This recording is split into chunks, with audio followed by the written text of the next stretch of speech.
Warning. You are entering Open Lines Friday. For today anything goes. Thank you for your cooperation.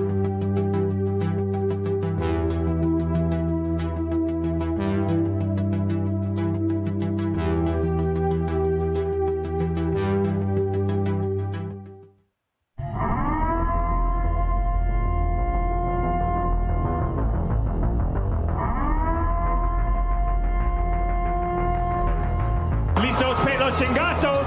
Listos pe los chingazos.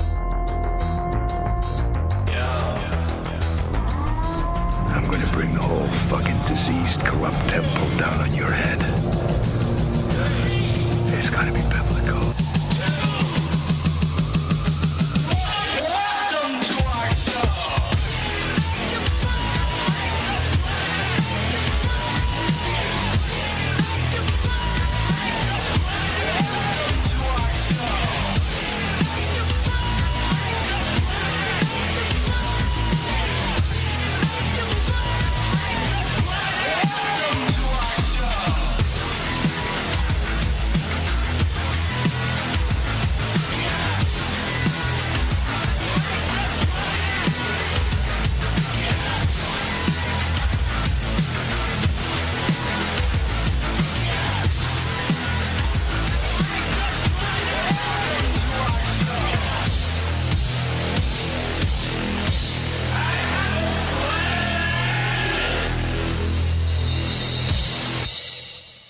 All right, this is King Bucho. Welcome to BDA Boxing, the boxing debate arena, where anything can happen.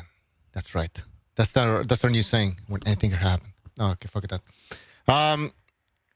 Guys, let me know if the sound is okay. I have a new system here, sound system.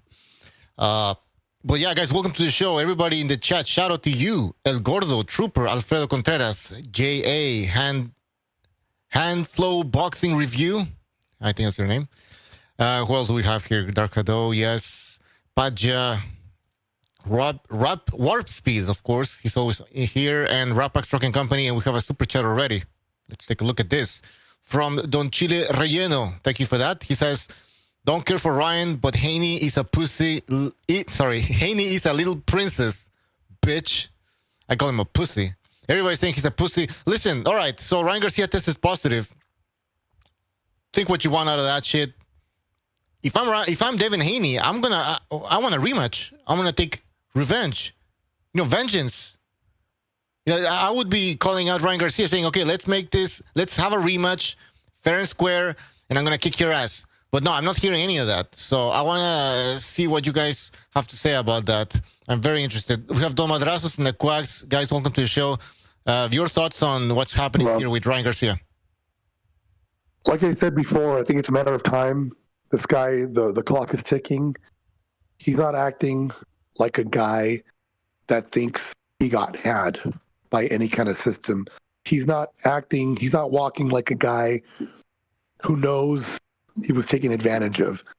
He's acting like a guy that knows he lost. He's going to walk the easy street from now on. He's going to try to take some easier fights.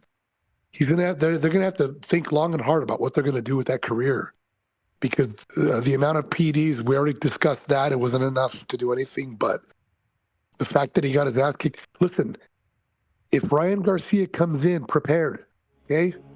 If he comes in prepared, if he comes in on weight, if he comes in ready to kick some fucking ass, it is going to go 10 times worse for Devin Haney. There is no amount of PDs that's going to allow you to land those left hooks. Okay? He's not going to take rounds off if he comes in prepared. It's over for this guy. So he's going to have to fight someone. I'm surprised he's not taking the fight with Sandor Martin.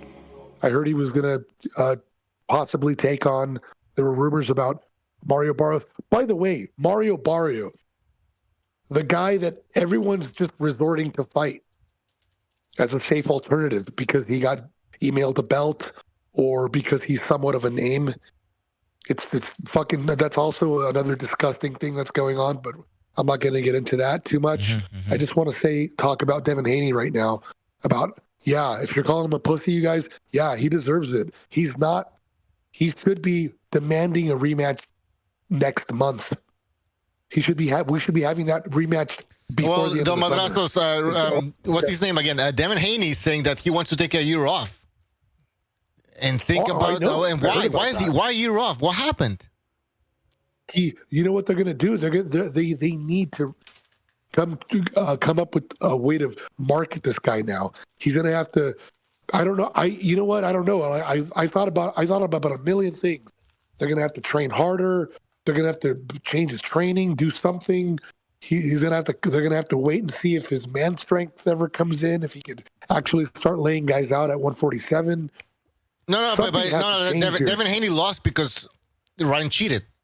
That's the only reason why he lost. No, I know that, but I think, dude, they know. Of course, they know that that's not the case. They know he lost to this guy, and no amount of PEDs or lack thereof is going to ever erase what we saw. Or is ever going to fix anything? Don Madrazos, this is what Rapax. This is what sorry to cut you off, but because what you're saying is exactly what Rapax Trucking Company is saying with his super chat. He says, "I cannot unsee los chingazos that Haney got." That means the beating that he got. Yeah, and I don't know how many of you guys out there agree with this sentiment bit, but if Ryan Garcia comes in prepared, like because he took a lot of rounds off, we all saw that.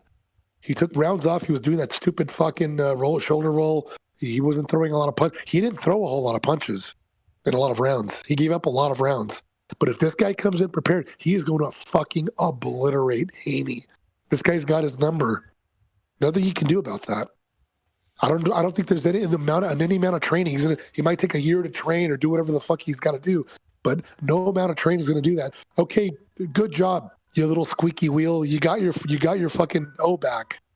That's not going to last. Well, I mean, it's going to last. It might last if he doesn't fight for a year. And then God knows who he's going to fight coming back. He might cherry pick something.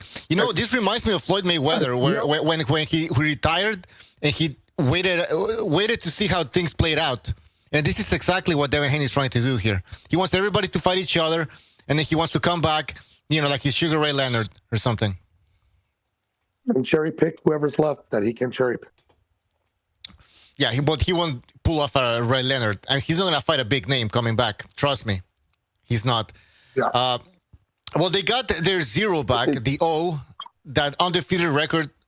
They have it again, and that's something that was very important for Devin Haney and his team, because that's one of the only selling points that they have with Haney. He's not exciting. He's boring as fuck, but he's undefeated.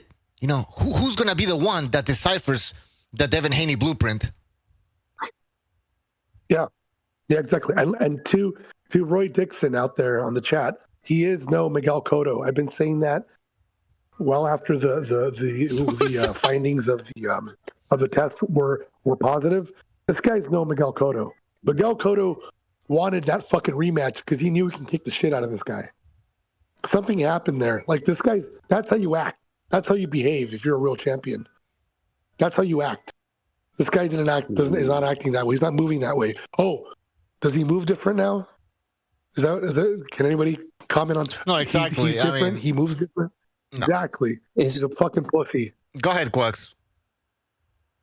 Did you guys say earlier that Devin Haney was pissed off because he was getting screwed by the system?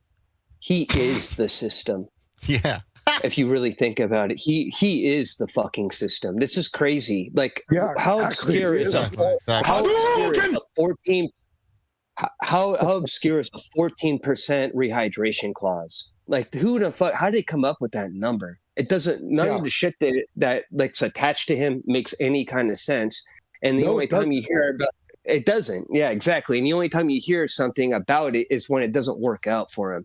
I don't agree with that. I'm not saying I don't agree with you guys, but the idea that he's getting screwed by the system, it's like, dude, you are that. You are the system. I think he's behaving like he's getting screwed by somebody, by the system. By what I meant that as a figure of speech, like to say like he's basically playing the victim here, and he's saying, like the system's screwing me over.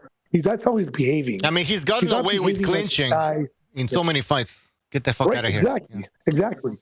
And in the fight, he got away with a lot. Like, the ref gave him a lot. They gave him a decision against Lomachenko. They gave him a decision, a gift. He got a gift. He didn't want to rematch him either. He ran like a little bitch. He's a victim. He didn't want to but the system, is somehow against this guy. Yes. Unbelievable. And that's not how real dudes do it. That's not how real the ones that are real. That's not how they walk. That's not how they do things. That's not how they carry themselves. They're gonna get back in the ring. They're gonna take a stay busy fight. Something. Taking a year off it may damage his career. We don't know yet. But knowing his dad and the politics, they like to play the system. They are the system. He's probably gonna come back and cherry pick some guy that's not that great with somewhat of a name, like a Mario Barrio situation. I saw that. You know, he's looking. He wants that fight because he's a champion now. Barrios he's the WBC champion. He's a legitimate champion now. The welterweight. Yeah, so he got emailed the belt just like Gervonta Davis got emailed the belt. He got emailed the belt too. He's a cherry picker. We'll see what happens. Yeah, exactly. So guys, totally. Let's look at the panorama here. What's happening? 140. You have Teofimo Lopez, right? And Devin Haney's not even acknowledging his existence. He's not even acknowledging that, you know, people want a rematch between him and Ryan Garcia. He's saying, I'm gonna retire, take a year off, and then maybe I'll come back and fight. I don't know, Barrios. I'll fight nobody wants. Yeah. I mean, is this guy for real? Who the fuck? Who's defending this guy? I seen people on Twitter and in the chat and whatever saying, you know, oh, thank God that justice prevailed. Are you fucking kidding me? No, it's crazy. That's what I'm saying. Like it's like an alternate reality living like that we're like watching live inside of our real reality. Like the guy. They're acting like the guy didn't miss. This is what I wanted to bring up earlier. He missed 4 pounds of that rehydration clause about that, but he doesn't have to worry about that whatsoever. He went in there and put Ryan Garcia in some danger, right? But that doesn't matter. He did the same thing to Prograis. So I don't understand. When does he have to adhere to these same stipulations? And who in the fuck comes up with these things? Why would it be 14%? And I'll tell you why it is, because 140 equals, I think it's 21 pounds. They pretty much looked at him and they're like, all right, we're going to give him this much leeway because this is what he averages when he rehydrates. So they're trying to make it look like this is within their threshold.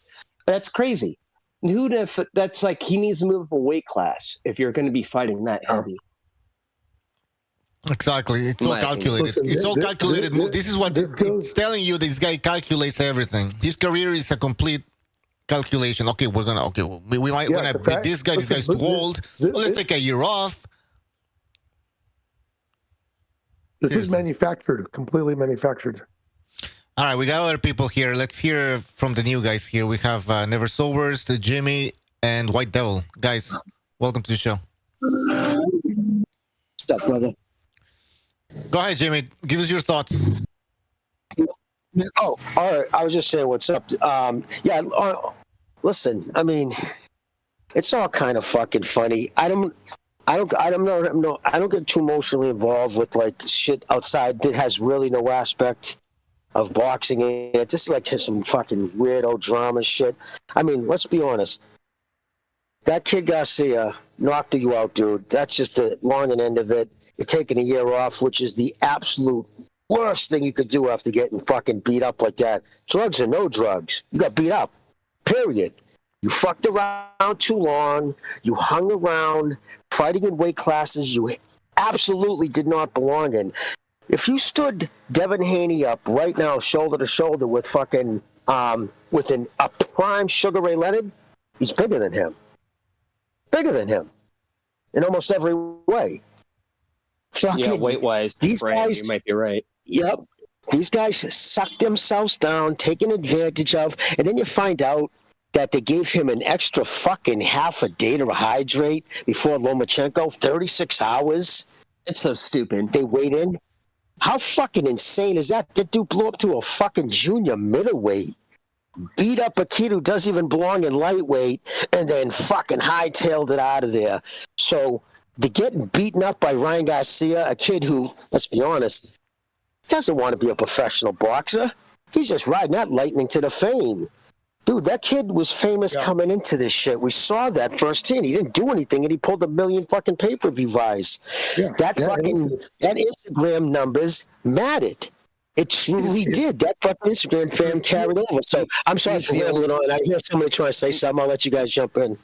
No, you're good, though. But you're right, though. He's the only boxer that actually has a casual following outside of boxing. Yep. That's why he's different. Yeah.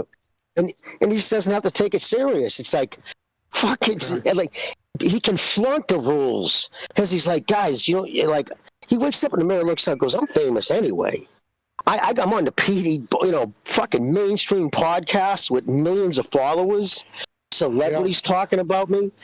So he's, and I was talking about, I don't care about belts. He said that before too. So, yeah, man, I think a lot of it is this, for me personally, and I know this is childish, but I don't give a fuck, because this is one aspect of my life I can be childish, because it doesn't affect the real things. But I fucking had a lot of fucking disdain for that dude, how he played Loma, how they robbed him, the whole wait thing, the 36 hours, running out of the ring with that fucking stolen belt. So for me, watching Garcia, the TikTok fucking personality who boxes to stay in shape, beat your fucking ass, and he did. So he can, he can jump all over that. I got my O back. Okay, dude. But nobody believes I saw you get beat up. So regardless, what does that mean? So, okay, box rec heroes will love that. But deep down inside, but deep down inside, I'll end with this. When he lays his head at fucking the pillow at night, everything he sees before he fucking falls asleep is him getting fucking put on his ass by that fucking kid. And that's a fact. I think what it means is that, like, he is the establishment. I guess is what I was trying to relay earlier. He is the establishment. He's talking like everything's against him. It's like everything's for you. It's the opposite of that. Because nobody, like the 36-hour rehydration thing, that's insanity. That is absolute. That might be worse than some of the other shit. Just think about, especially pertaining to him, and thinking about like his body physiology and shit like that. That is so much crazier for somebody like that than it is for, like, if you were to give Loma something like that, it'd be like null and void. You're like, oh well, that doesn't matter. He can weigh in whenever he wants. But for Devin Haney, that's like a game-changing advantage. Now he just, as you said earlier, went up a weight class from that extra 12 hours. Yeah, you know what, and I like you to touch on what Jimmy said. I'm not a big Ryan Garcia fan at all. The guy hasn't been a serious boxer. The only time I saw him as a serious boxer was up until the Luke Campbell fight. After that, he's been a complete shit show. And he hasn't taken the sport seriously at all. And he's been outed. So the fact that he came in, kicked the shit out of a guy that prepared, that worked out, that took it seriously. And all these shenanigans tied to Haney, they finally just came out. And they're going to come out again. It's not the first time and the last time it's going to happen. It's going to happen again. He's going to get exposed by somebody else if he dares step in the ring with a high-level opponent. It's going to be over. It's not going to happen. This guy's days are numbered. Here's the bottom line, man. His career ended that night against Ryan, and all this is copium, and we're about to see the Streisand effect in boxing.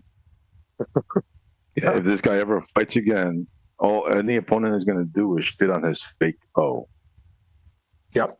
Well, that's the exact thing to attack. Can you imagine when he goes in there demanding all of his A-side shit? It's like, motherfucker, you lost to half these guys. Exactly. You know, at the face-off, at the press conference, any future press conference now, any future negotiations, this is going to come up. It's never going to go away. And it's valid, though. It's not like just like it's not like I'm just doing this like to give myself a little bit more leverage, on negotiation. No, this is actually true. There's people in the media. I know we're not really media, but we're talking about this over the internet, right? And we're all fans. So, and you have a bunch of like-minded people screaming the same thing. What does that mean?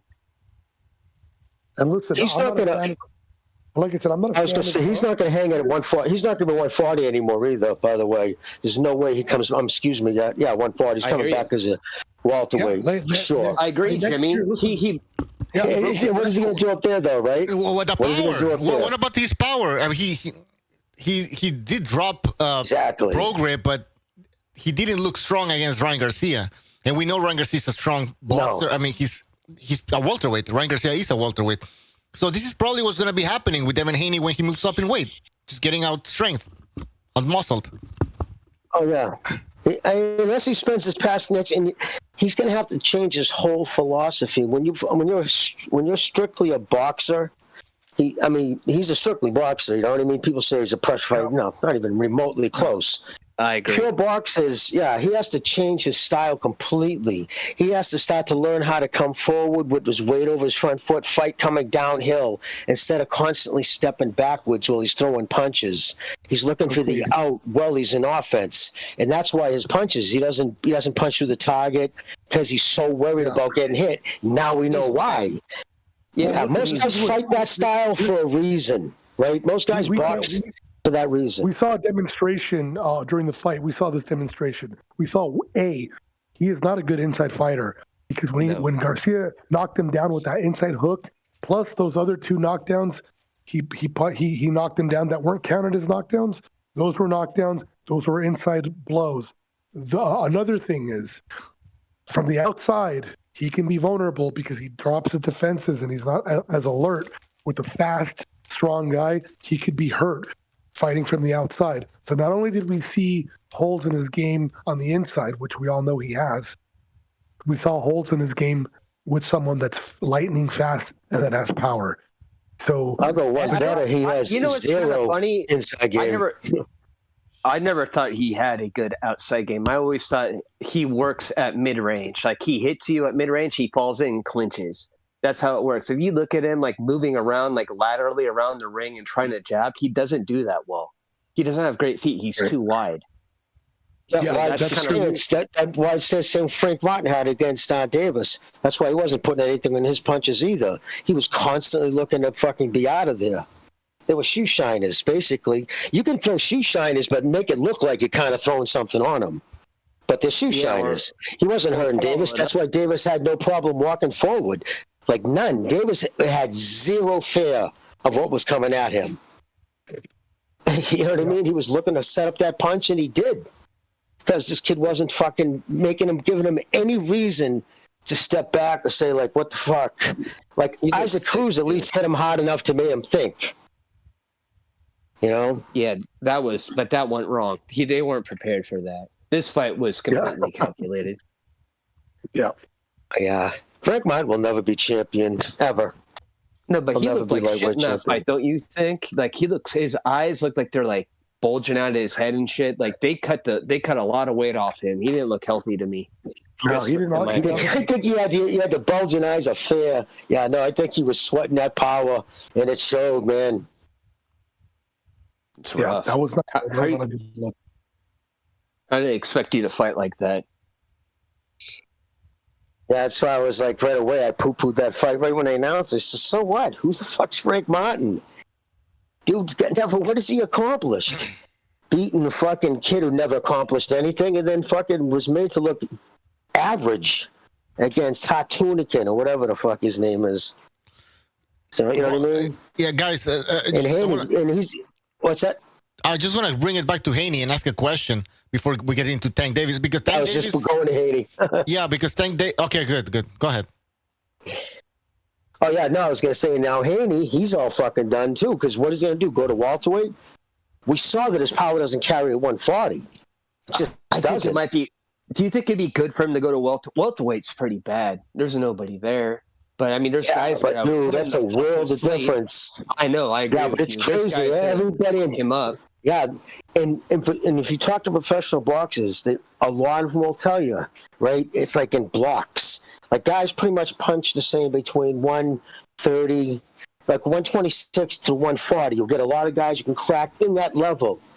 It's that jump to welterweight, middleweight, and then, light heavyweight or super middleweight.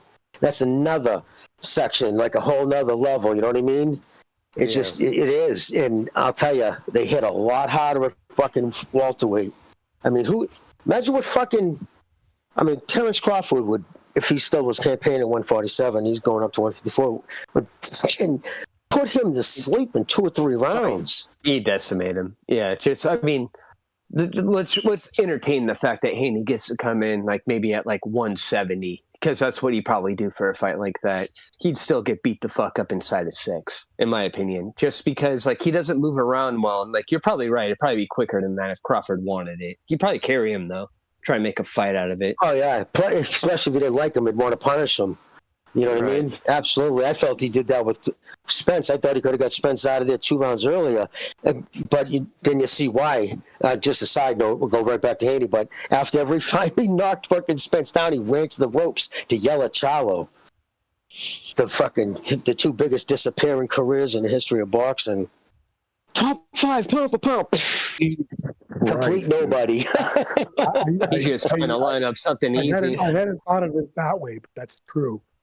In the history of boxing, the fucking disappearing act, like they are not at any conversation had at any level anymore. I know, isn't it crazy? I didn't mean to sidetrack it off Haney, but that's just bizarre, right? And it's not. You know what's worse about it though? It's not from a. I mean, it is a little bit from a boxing standpoint, but it's actually more from their personal lives. They've lost control of their personal lives, so it bled over to their professional. That's bad. Well, I think Canelo. Well, it was, but the old one. When I say older, it was 160. But the second one was the Canelo. It was his performance, Canelo. Because listen, they can. The fact is, if you actually look, man, and I don't mean to sidetrack it again, but the black community. Remember before he tried to turn to, I'm doing this for the culture that they hate on, trying to, pull all that bullshit. And they fucking rejected his performance. They drilled him. So he had nowhere to go. And I think that's what led into his fall. But I didn't mean to sidetrack it. Let's get back to Haney. Haney's going, listen, and then the fact that can I tell what pisses me off? Like, dude, what the fuck? I'm taking a year off. I'm going to go to Bora Bora with the family. Yes, like, dude. That's who do you think you are, dude? No, that's for medical, Jimmy. He has to. He got his face fucked up. I think he took more damage than what's reported. They probably looked at him. He had a broken. But even broken bones. Even if you had a broken ankle bone, a broken nose, man, that shit's fucking done in weeks. But what about like interior damage? Like maybe he had a brain bleed, and like, you know what? Then he would never fight again. If he actually had a brain bleed, he would never be able to fight again. You can have people. That's what a concussion is. A contusion's a brain bleed. They probably saw a spot or something like that. I'm just saying hypothetical, and they're like, you know what? Sit a year. That's what you should do anyway. Well, that's a possibility. That's a possibility. The other possibility, like I said, is that they're going to try to get him, training 24/7. They're going to try to do something to revive this guy's career. Mental help, professional. I don't think. Something. Yeah, you know what I mean. It's because these guys don't have punch calluses. If that's the case, it's because they don't fight enough, not used to it. Guys, Gotti Ward. There's a lot of money happened in a year and a half. Gotti Ward, all 3. Happened in a year and a half. All 3. To remind you, Mickey Ward had a fractured ankle bone, swallowed 2 pints of blood, had 7 teeth punched 1/8 of an inch into his gum line. What else did he have? Major concussion. The doctor said it was like his brain hit the windshield at 40 mile an hour accidents. Yeah. One after another. And they ran it back in like fucking, 4 months? Yeah, but Mickey has a cast skull, dude. I'll bet you if you like X-rayed him, he probably has a thicker like head, cranium than like most people. That's why he can sustain that shit. Oh, it was just he's a tough kid, no doubt about it. And so wasn't Toro. They were just fucking 2 tough kids. They fought in the street. So like that's how they were raised, and so they were just they're fighters, not athletes. Like Haney's an athlete who went into boxing. He was never a fighter. I don't even think he's a good athlete. You can see that. I don't. You know what? Just to, not to cut you off, but I don't even think he's a good athlete. Just judging from his legs and shit, you can't put him in football. Like he's slow. I can tell by looking at him. He doesn't have any leg strength. He's too short for basketball. What the fuck is he going to play? I don't really think he's a natural athlete at all. I think he was meant for boxing because they thought they can use a degree of skills on him. And yeah, maybe he does have some hand coordination. But if you look at him in his legs, he's not terribly coordinated whatsoever. I don't think he's a good athlete by that metric, in my opinion. He's definitely not a fighter, that's for sure. He's definitely not a born fighter. I'm just trying to think of him on a football field. I'm like, yeah, right. Those skinny ass legs. His basketball, baseball type fucking build. He does definitely, unless it was like maybe a wide receiver. But yeah, it's that spindly leg, and he's got a very narrow neck. Like, you know, just look at his neck compared to like Canelo's, Devontae Davis, who can take a fucking big shot. They had the same size head, Isaac Cruz. Have you noticed that? Like his head's the same size, but yeah, you're right. He has no neck. Canelo's neck, like kind of like it's like a mountain. It just like gradually goes into his head. Versus that's Haney, why he can take those fucking massive shots. Yeah, I know. Canelo's built like a football player. Versus Haney's built like he's almost like a dude. He's like an office guy that took steroids. That's what kind of what it reminds me of. He's like a white collar worker that's like, you know what? I have a degree of athleticism. Maybe I'll try this out. That's what, in my opinion, he doesn't show me any real, excellent, like on a professional level, his boxing prowess is shit. I thought he didn't have any success in the amateurs but that's where he was better suited. If you think about how he fights, he has an amateur style and he's his jab. Yeah, that's an amateur style. His jab is excellent. He's got an excellent jab, but you know, that's where it pretty much ends. Everything else doesn't have power on. So unfortunately. But that's where he could get away with that shit because they count punches in the amateurs. You don't care how. I mean, unless you get like, and the ref calls a knockdown where he stops it if you hit the guy too hard. But I mean, other than that, like you can drill a guy with a pretty good right hand, and or you can jab him, and like it's the same thing in the amateurs. So yeah, no, same thing if you knock him down. If you get a knockdown, it's just a point. You knock a guy down, it's 1 point. Same thing. Yeah, I thought they changed that. Oh, that was how it was when I fought. So maybe they have changed it. But knockdown in the amateurs was no different than a landed punch. I guess to relay what I said, he just has such an amateur style to him. I don't know, like when he's like gone over to the pros and we're acting like he has all these like skills. He's like, I don't see any of them. I think he's a decent mid-range fighter. He can't do too much at long range, and then on the inside he has to clinch you because you'll kill him. So like that's actually why he needs the weight, so he can lock you up. So he can punch you and he can lock you up and you can't hit him back. That's what it is. It's a jab and grab. He's definitely a fighter who took advantage of today's weigh-in system. Like he wouldn't have never been a world champion back in the 80s when they had, well, two things, 15 rounds and same-day weigh-ins. Because same-day weigh-ins, that kid's a junior middleweight at best.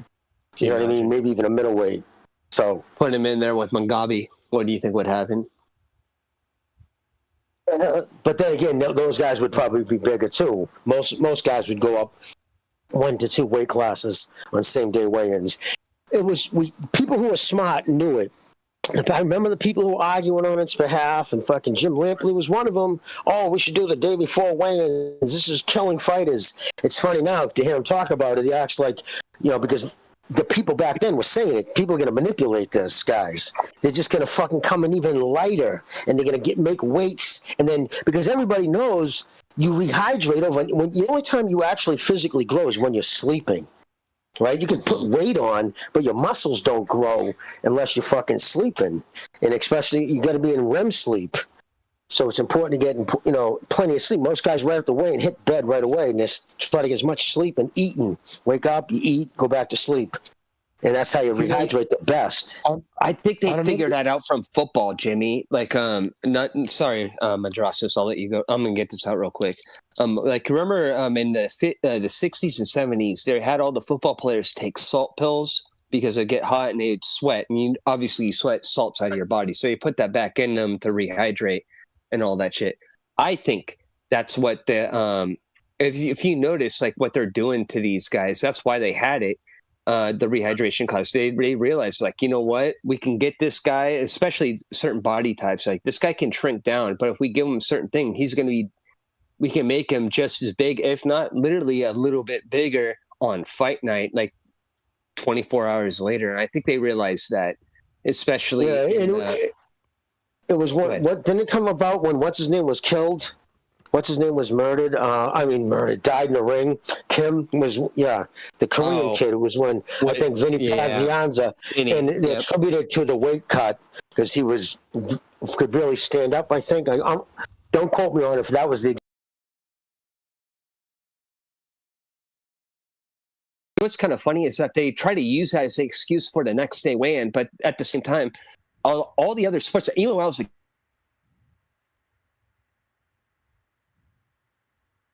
that day. So everybody is literally showing up within around like 1 to 2 pounds of the threshold after they weighed in. Once you got on the mat or in the ring, you're relative because everybody had empty stomachs. Why would it be a problem once you got to professional? I know I'm saying that, how do you say? It's a loaded question, but why it is, because they're doping these guys up. They're shrinking them down. They're trying to get an advantage on the ass end of it. All the other sports operate the exact way I just said, but yet once they go to professional, it's like, oh, it's a big problem now. Why?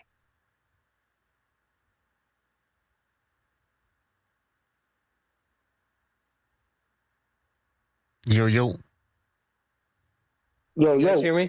Okay, you hear what I said? Yeah, I could. I could. I just didn't want to fucking be the only one speaking. You know what I mean? So that's why I just thought I was gonna stay quiet, let somebody else jump in. I think Madrasos wanted to say something, right? Well, I just wanted to bring it back to Devin and. By the way, we fixed the internet, people. The internet was fucking up in the chat. We're back. I just wanted to bring it back to. I just wanted to bring it back to Garcia and Haney, and not to let Garcia off the hook here. I 100% agree that he deserves the year ban, and it wasn't, 6 months would have been fine with me because of the amount of shit that was found in his body. But the part that really pissed me off about him, the part that makes him look like shit, like a fucking idiot that he is that he tried to commit fraud. And he tried to be sneaky about it. He tried to be underhand about it, and he deserves a year, if not two. I mean, the guy's there's a high possibility that the guy may not come back to professional boxing. Explain to me. All right. I'm sorry, not to cut you off. Explain to me exactly what you're stipulating right now. I was under the aspect that this was tainted. Why? So what has come to fruition? So get this, the fucking idiot. He sends in 2 different supplements, right? They're not sealed. They're open supplements. He says, these are the supplements I was taking. He sends them in. Both come back positive for Ostrin. The owner of one of the companies sent a letter saying something, a lawyer sent saying that they're not contaminated and had proof. The other guy took it a step further, recalled and did test on the same lot number of the supplement that Ryan took and tested all of them, and they all came back negative for Ostrin. So the fucking idiot added Ostrin to the fucking supplements and sent them in. What a fucking clown! It's not just that, dude. It's double fraud. Listen, how his vendors fought along. Didn't he say, from what I heard, and people saying that he took a hair follicle test and it came back negative? Right? Exactly. That's what I heard. That's why I'm trying to follow this right now. You know what he's saying? And next thing you know, oh no, here it is. It was estrogen. Wait a minute. But if you took a fucking head test and it came back negative, and then, like you said, he put it in both supplements. Yeah. The chances that you would have a supplement, first off, the chance you would have a supplement that was made in a clean room that had fucking oxygen in the cleaning, they didn't clean the utensils enough. First off, you're gonna know if they don't even produce oxygen at that company, But so he took a huge risk and he put it in both. You put it in one is bad enough. He put it in both. But first he said he took a hair follicle test. Well, again, that's what I've heard on the show. A bunch of people say he took a hair follicle test. Right. So it's just all it is. Yeah, look at if he wasn't who he is and didn't have the name recognition. And probably one of the biggest fucking pay-per-view sellers right now in boxing, he would have got more than a year. Remember, they settled on a year. That was a settlement. That was after lawyers sat down, down with the commission and ironed out a deal. They settled on a fucking guilty plea. Yeah, a guilty plea in a year, but then right away he's like, I didn't take nothing. Yeah. Yeah, they settled on a year and a fine. So $1 million to Golden Boy. He has to pay gold, which I'm sure absolutely fries his ass. He has to pay Oscar $1 million because he fucking hates him. Why is that? Because he negated a part of the contract? Well, he's been faulty dealing with Ryan Garcia. They go back a while. Like I understand that. Yeah, go ahead. Well, they don't have a very good relationship overall. Obviously. Like there was a lot of. Oh, go ahead. Oh no, I was going to say they fined him because the financial hit that the promotional company takes. Now you're no longer a champion. That's a fucking big hit financially to the promotion. When you have a world champion, that's a big deal. But because of your cheating, right? I don't know if Oscar will accept the money. I'm curious if he will. Okay, and there's other reasons for that long. I don't know if maybe Oscar, in good faith, if he wants to iron out the relationship, he would take it. But yeah. So just to make it simple, Oscar sued Ryan for damages based off Ryan tarnishing. No. There was nope. He was just awarded. There was no lawsuit. Like that was just the deal that the commission came handed down. Okay. Well, all right. Whatever. All right. Ocho, how you doing? What's up? He also have something else too, I believe. I forget what. Why would they have settled on that? He must have voiced something, I guess is my point. He must have said, hey, like I'm into him for this much money, and now he did this, and now he's not worth that much, and they settled this obviously before it went to court. Right? He tarnished it was a judgment of the commission, though. The commission passed that judgment. I'll try to find out the reasons behind it. I'll get back to you. I'll find out the exact reasons why. Because if it was actually trying to get money legally, right? If they had to go to court, it would have to go in front of a legitimate court. Because that doesn't hold, the commission wouldn't hold any sway over that. But think about this. Say if it was something that that was in their sphere of control. Think about the NFL, right? And stuff like that, where they can do things in-house. Maybe it was before it got that far, hey, if you want, they can control it there. It's this is you have an actual physical dispute. You want this to go to, you want this amount of money. Use them as an arbitrator? Kinda. An arbiter, exactly. Yeah. Because they're technically doing it already. Who knows? I can't say that is exactly what happened. I don't know. I will definitely find out. Right. I'm spitballing, but no, I understand. We all are. It's fucking odd. The whole I don't know. All right, guys, why isn't Ryan Garcia asking for a rematch? That's what concerns me here, because he's out for a year. Didn't he just tweet that he wanted to fight him again? He can put him on that NyQuil. He ain't beating the count this time. I think he tweeted he wanted. I think he actually said something like "I forgive you" to which is kind of funny. Right? He said, "I forgive you. Let's run it back." He wasn't saying that before. I think people started to call him out on that, on the fact that he wasn't asking for a rematch, and I think now he realized that it's true. I mean, you look like a pussy, so maybe now he changed his mind. I'm gonna go check right now. Devin or Ryan? Who asked for the rematch? Well, they're saying, why didn't Ryan ask for a rematch then? Why would Ryan ask for a rematch if he freaking killed the guy? Well, I mean, but he cheated. I guess that's the point. The guy that gets his ass was asked to freaking demand a rematch. Positive. If you think the guy cheated, you're the one that needs the rematch. That's not the point. I guess what he's saying is well, I guess, when let's do it again, motherfucker. I'll beat your ass, the same way. I think it's but for what? He got exposed. I mean, it's for money. For money, obviously. Who the fuck is Ryan? Devin ain't no money fight. Come on, bro. Devin ain't no money fight. He could go. No. He could fight Julio. If they have a rematch, the fight is probably going to do 1 million buys or more. Now it is because of the legal bullshit. What context were you talking about it in the past? Well, this fight would sell. There's no point to a rematch. We already saw that. Listen, I'm going to watch this fight. I think everybody I know that loves boxing will watch this fight if it happens again. If there's a rematch, there's going to be so many fucking eyes on this fight, man. People are going to it's just an obvious like. It's just an obvious bullshit. That's the first time. They just want to redo it. There's no reason for a rematch. It's already done. For Mucho, I got the exact thing what he tweeted. I don't know if it says, "Okay, Devin, I forgive you. Let's run it back. Love wins. Biggest fight in boxing. Remember." That's hashtag. Oh, Ryan Garcia said that. Yeah, Ryan. Yes. Sorry, Jimmy. I thought it was. You know what he said about DAZN? What? He said, bro, DAZN is disgusting, bum posting that shit while everything's going on to me. You really are the devil. Worst thing in life is kicking a man when he's down. Crazy. I don't know what that attains to. Yeah, I don't know what the fuck that means. I don't know. I don't want to see the rematch, though. It's already over. Move on. I do now just the reason I want to see it from a casual standpoint, that would sell way more than anything that you guys have going on. Tanking can sell shit compared to that. Tank and Ryan would sell a lot. What's the point? If the guy's going to try to sue you afterwards and take the loss away, what the fuck is the point of fighting him?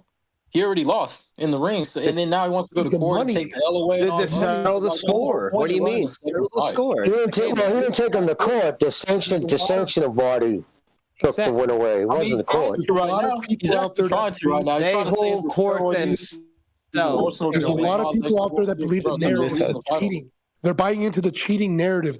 A lot of people out there are saying that he would have won if it weren't for the cheating. A lot of people they're not buying into it. They just need actually almost nobody really believes that shit. To be honest, it's not a narrative. They just got to buy that. It hurts their pride, dog. They got fucked up. That's what I know. The only people that believe the cheating thing we're sensible are people that don't watch boxing. Guys, we're sensible people. We know the truth. He got his ass kicked. He got his ass kicked, period.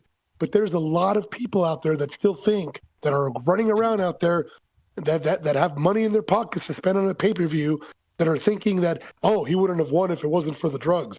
There's a lot of people that think. You're right. There is a narrative going out there. People are that stupid to actually believe that. But they want guys. I'm going to ask the question. Guys. Would a rematch sell? Yes or no? Yeah. Yes.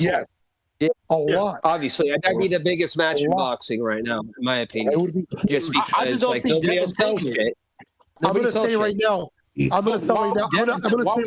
Ryan Garcia and Devin Haney have a rematch, it'll sell more pay-per-views than Canelo and Benavidez if they were to fight. That's what I'm saying. I agree. I agree with that, actually. It wasn't like that immediately, bold, but that wasn't the case immediately. That became the case because of all the bullshit news posts about the controversy. What happened before? Let's live in the present. What are we doing right now? What would I know. I'm living in the present. And I agree. At this point, they should do it now. I agree with that. But somebody it would make more, right? Let me finish. You didn't understand what he just said. Let me finish. Why? Somebody here said Ryan is a pussy, right? Because he didn't say he wanted the rematch, and I was trying to explain. Why the fuck would you want a rematch after you just knocked the guy down 6 fucking times? Now he wants it because he realizes, there's a bunch of news articles about it. It made the world news. I can make money off it now. Why do you think he said, I forgive you? Because in his head, he's like, you're going to make me money now, bitch. And I'll knock you out again. All right. You're asking questions you know the answer to. But, what are you doing? Well, I was like, where are we going? Yeah, okay. That asking questions to know the answer to. I'm talking about being you're dragging us through the rose bush right now. What is it? As a boxing purist, because we're all here because we actually watch boxing. We like boxing for the sport, not for the bullshit fucking media coverage. We like it because we like to see real fights, the technical aspect of it. He's doing it again. So what I'm saying is, if you really want to see real fights, you'd be watching one of it really shouldn't be happening. He should go fight Tio. He should go fight somebody else at 140. That's good. Because what is Devin, bro? He got exposed. Yeah, exactly. It's Bow and arrow, obviously. fucking jab. Devin's name in the air. Who cares? Ryan Garcia could have been fucking dehydrated and exposed desperate, against that Barry Bonds. and he would have knocked him out. I'm sorry. I think Teofimo would fucking probably scotch Garcia. Log off. Probably, and we need to see those fights so we can see who's actually the best. You know, he might have skill him, but If he fights Haney again, what is that? What is that doing for the actual boxing like purists? Nothing really. We know he's going to fucking spark him. We saw who's better. We saw Ryan was better. So what's the rematch? And that's what I'm saying. Well, I can tell you. I could say one reason for Ryan, it would be all about getting his get back, because if he was to fight him again, he'd be under scrutiny, right? Court. You solidify it. And then he goes in there clean, right? He goes in there and clean and blasts him out. Then he can stand over the whole thing. Like, fuck, what do you got to say now? There's never going to be a time you're talking about they get no excuses, corruption in boxing at its finest. He can beat him 5 times. There'll be an excuse for each loss that they take every single time. So, I mean, what's the point? I guess the point is just holding him accountable to like what it isn't. So let's what just do you say mean? Devin Haney, Fucking Haney's on snack. Anybody talking about that shit? Okay. So now he loses again based off the context, and it's like now Ryan's all that shit. Everybody knew. What do you mean again? You mean a third time? No, stop right now. Just there's big facts. It will be a third loss, bro. You already fucking lost. That's fine. You can claim it. Just saying, if he had if he were to fight again, Ryan in the same context, that's what I'm trying to tell you. Actually, I lied. Devin fighting Ryan again. Actually, I lied. It wouldn't be a third time. It'd be a fourth time. Oh God! And honestly, Haney would want the fight, because who else is he going to fight to make that kind of money? Nobody. I mean, Haney definitely wants that. I would think Haney would want that fight because of the money. It's all about money. He's not worth the fight. I don't think he wants the money anymore. Well, I think he does. Didn't somebody just say he's not been asking for the fight? He was getting. Has he not been asking for the fight? That Spaniard guy. He said no. He said he didn't want the fight. So I don't believe him now. That now he's getting all this media pressure to say yes. I don't. Wait a minute. When they first wait a minute. That's right. Yeah, no, that's right. Fucking DAZN didn't. Well, who won? Top Rank just won. Was it Top Rank? Who just? Yeah, Top Rank. But that's right. So DAZN didn't even fucking enter a bid. That's how fucking sour they are on it. Jimmy, I think Matchroom did. Yeah, that too. Matchroom put an offer. I believe, but it was shit. They didn't really care. And Bob Arum had an interview. Eddie Hearn did it. I thought it was originally reported as they didn't give anything. So now they're saying they did do something. Because Haney would tweet it out like, "Fuck, I can't believe you guys." They didn't even try. Well, I saw the interview. The interview Eddie Hearn released, and what did he say? He was emphatic. He's like, "You are not attached to me. I'm not going to go out and secure fights for you. You're not loyal." He said, "You're literally," I quote, "You're not loyal to me. I'm not going to eat stupid." Pretty much he said, "You're not loyal to me. I'm not going to fucking eat stupid fights for you. This is a stupid fight." And he looked at it and think about it logically. How much is it worth? It's worth under $3 million. He's like, "I'm not going to be into you for that fucking chump change." That's what he's looking at, especially coming off. And remember, too, Haney was paid ridiculous money by DAZN when he first signed there years ago. They were paying his ass up to $3 million to fight nobodies. Well, Jimmy, right? And then when he finally got to that point where he could start making money, Jimmy, you know what happened he now? took off. Jimmy, this is he's why... not valuable like he used to be. That's the bottom line, bro. Jimmy, this is why... Hold on. Let me tell you. Jimmy, I'd say something here. That's correct. He never was. This is why... One at a time. All right, guys, listen. Never was. Because I need to talk to Jimmy. Jimmy, did you hear about Ryan Garcia taking Devin Haney taking Ryan Garcia to court for all the damages that positive test. Okay, so he's saying that because of the loss that he saw, well, it's not a loss anymore, but because of what happened, he's no longer getting high paydays or the paydays that he wants. So he's blaming it on Ryan Garcia. He's saying, "Oh, I'm not getting." Yeah, Michael Benson tweeted about it. Michael Benson put out a tweet about a pending law or like a lawsuit. That's he's suing him, which is why there should be no Garcia. Devin Haney is suing Garcia for damages because now he won't earn as much as he would if he wasn't defeated. He's suing for damages for shit that has. How do you do that? Dude, I hate this guy more than I used to hate him.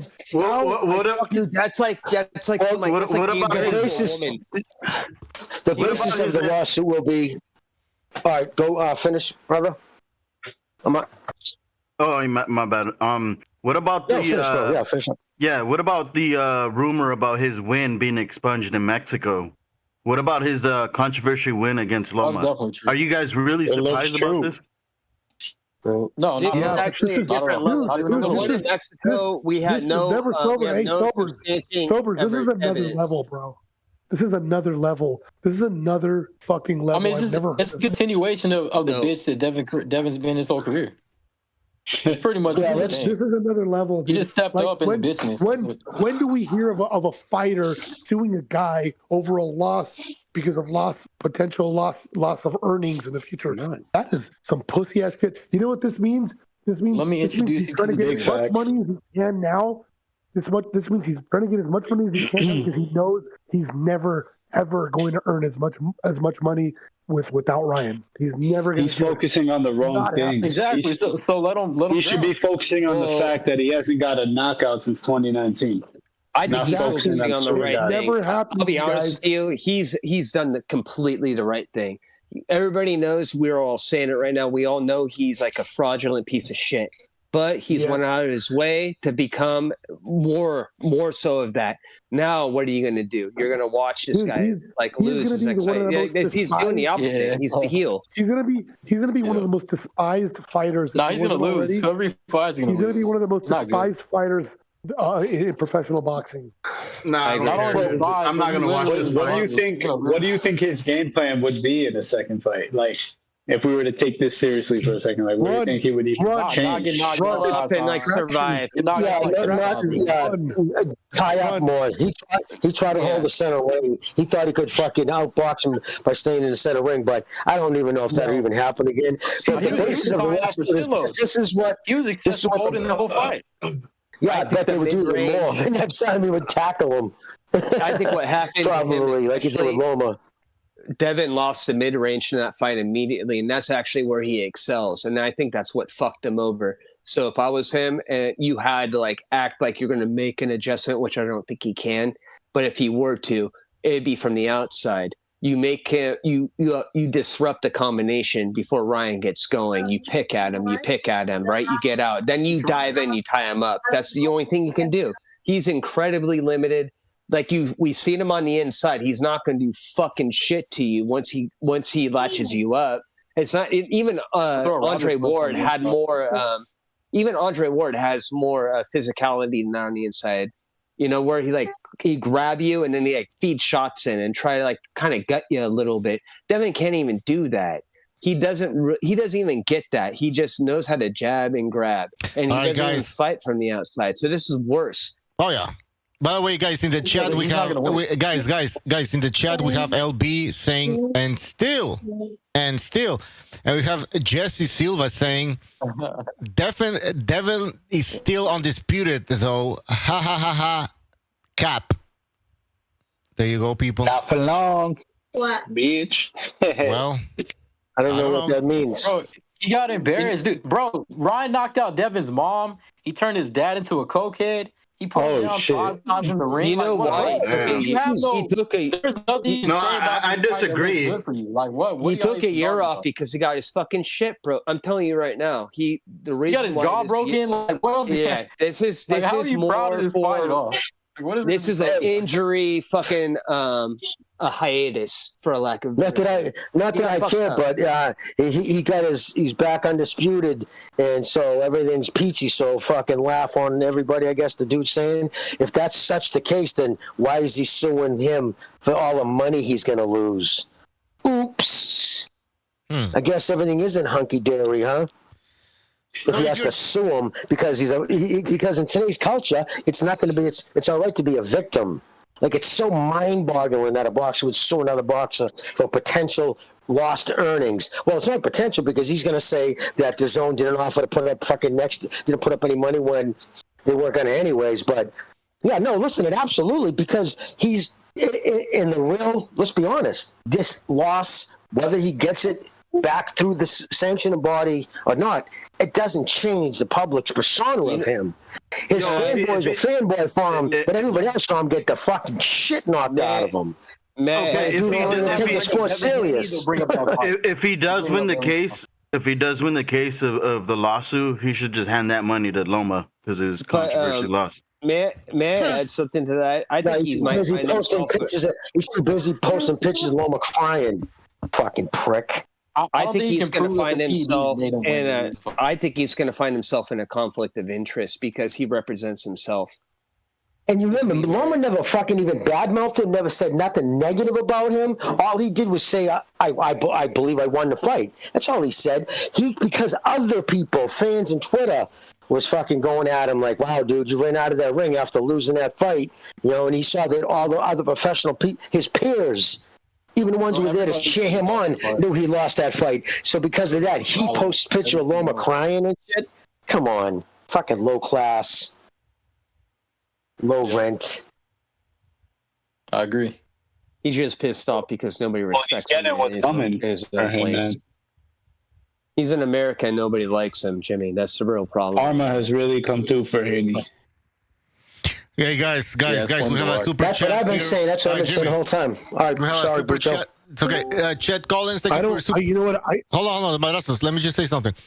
Chet Collins with a super chat. He says, Haney joined the P. Diddy's football team, started out at tight end, and wound up a wide receiver. P. Diddy took that 0 first. That's a great point. We don't know what happened at P. Diddy's house with Devin Haney. That's a great point. Oh man. Not nice. I thought that loss he had was expunged even before he went to P. Diddy. I don't believe in karma, but when you're a fake, it's only a matter of time, and that's all there is to it. So that's karma, though, right? It's a matter of time. When you're a fraud, when it's not real, when something's not real, it's only a matter of time before that is exposed. I don't know what we believe. He's saying that's synonymous, Madrasas. Yes, you're right. Yeah, Madrasas, no disrespect, my brother, but I believe in karma wholeheartedly. I've seen it here. I know. Karma is time. It's just, that's why. Have you ever heard the thing too? Is like you don't attach yourself to people that are like really bad because you can get in the way of their karma. It's true. Most people go around life doing bad.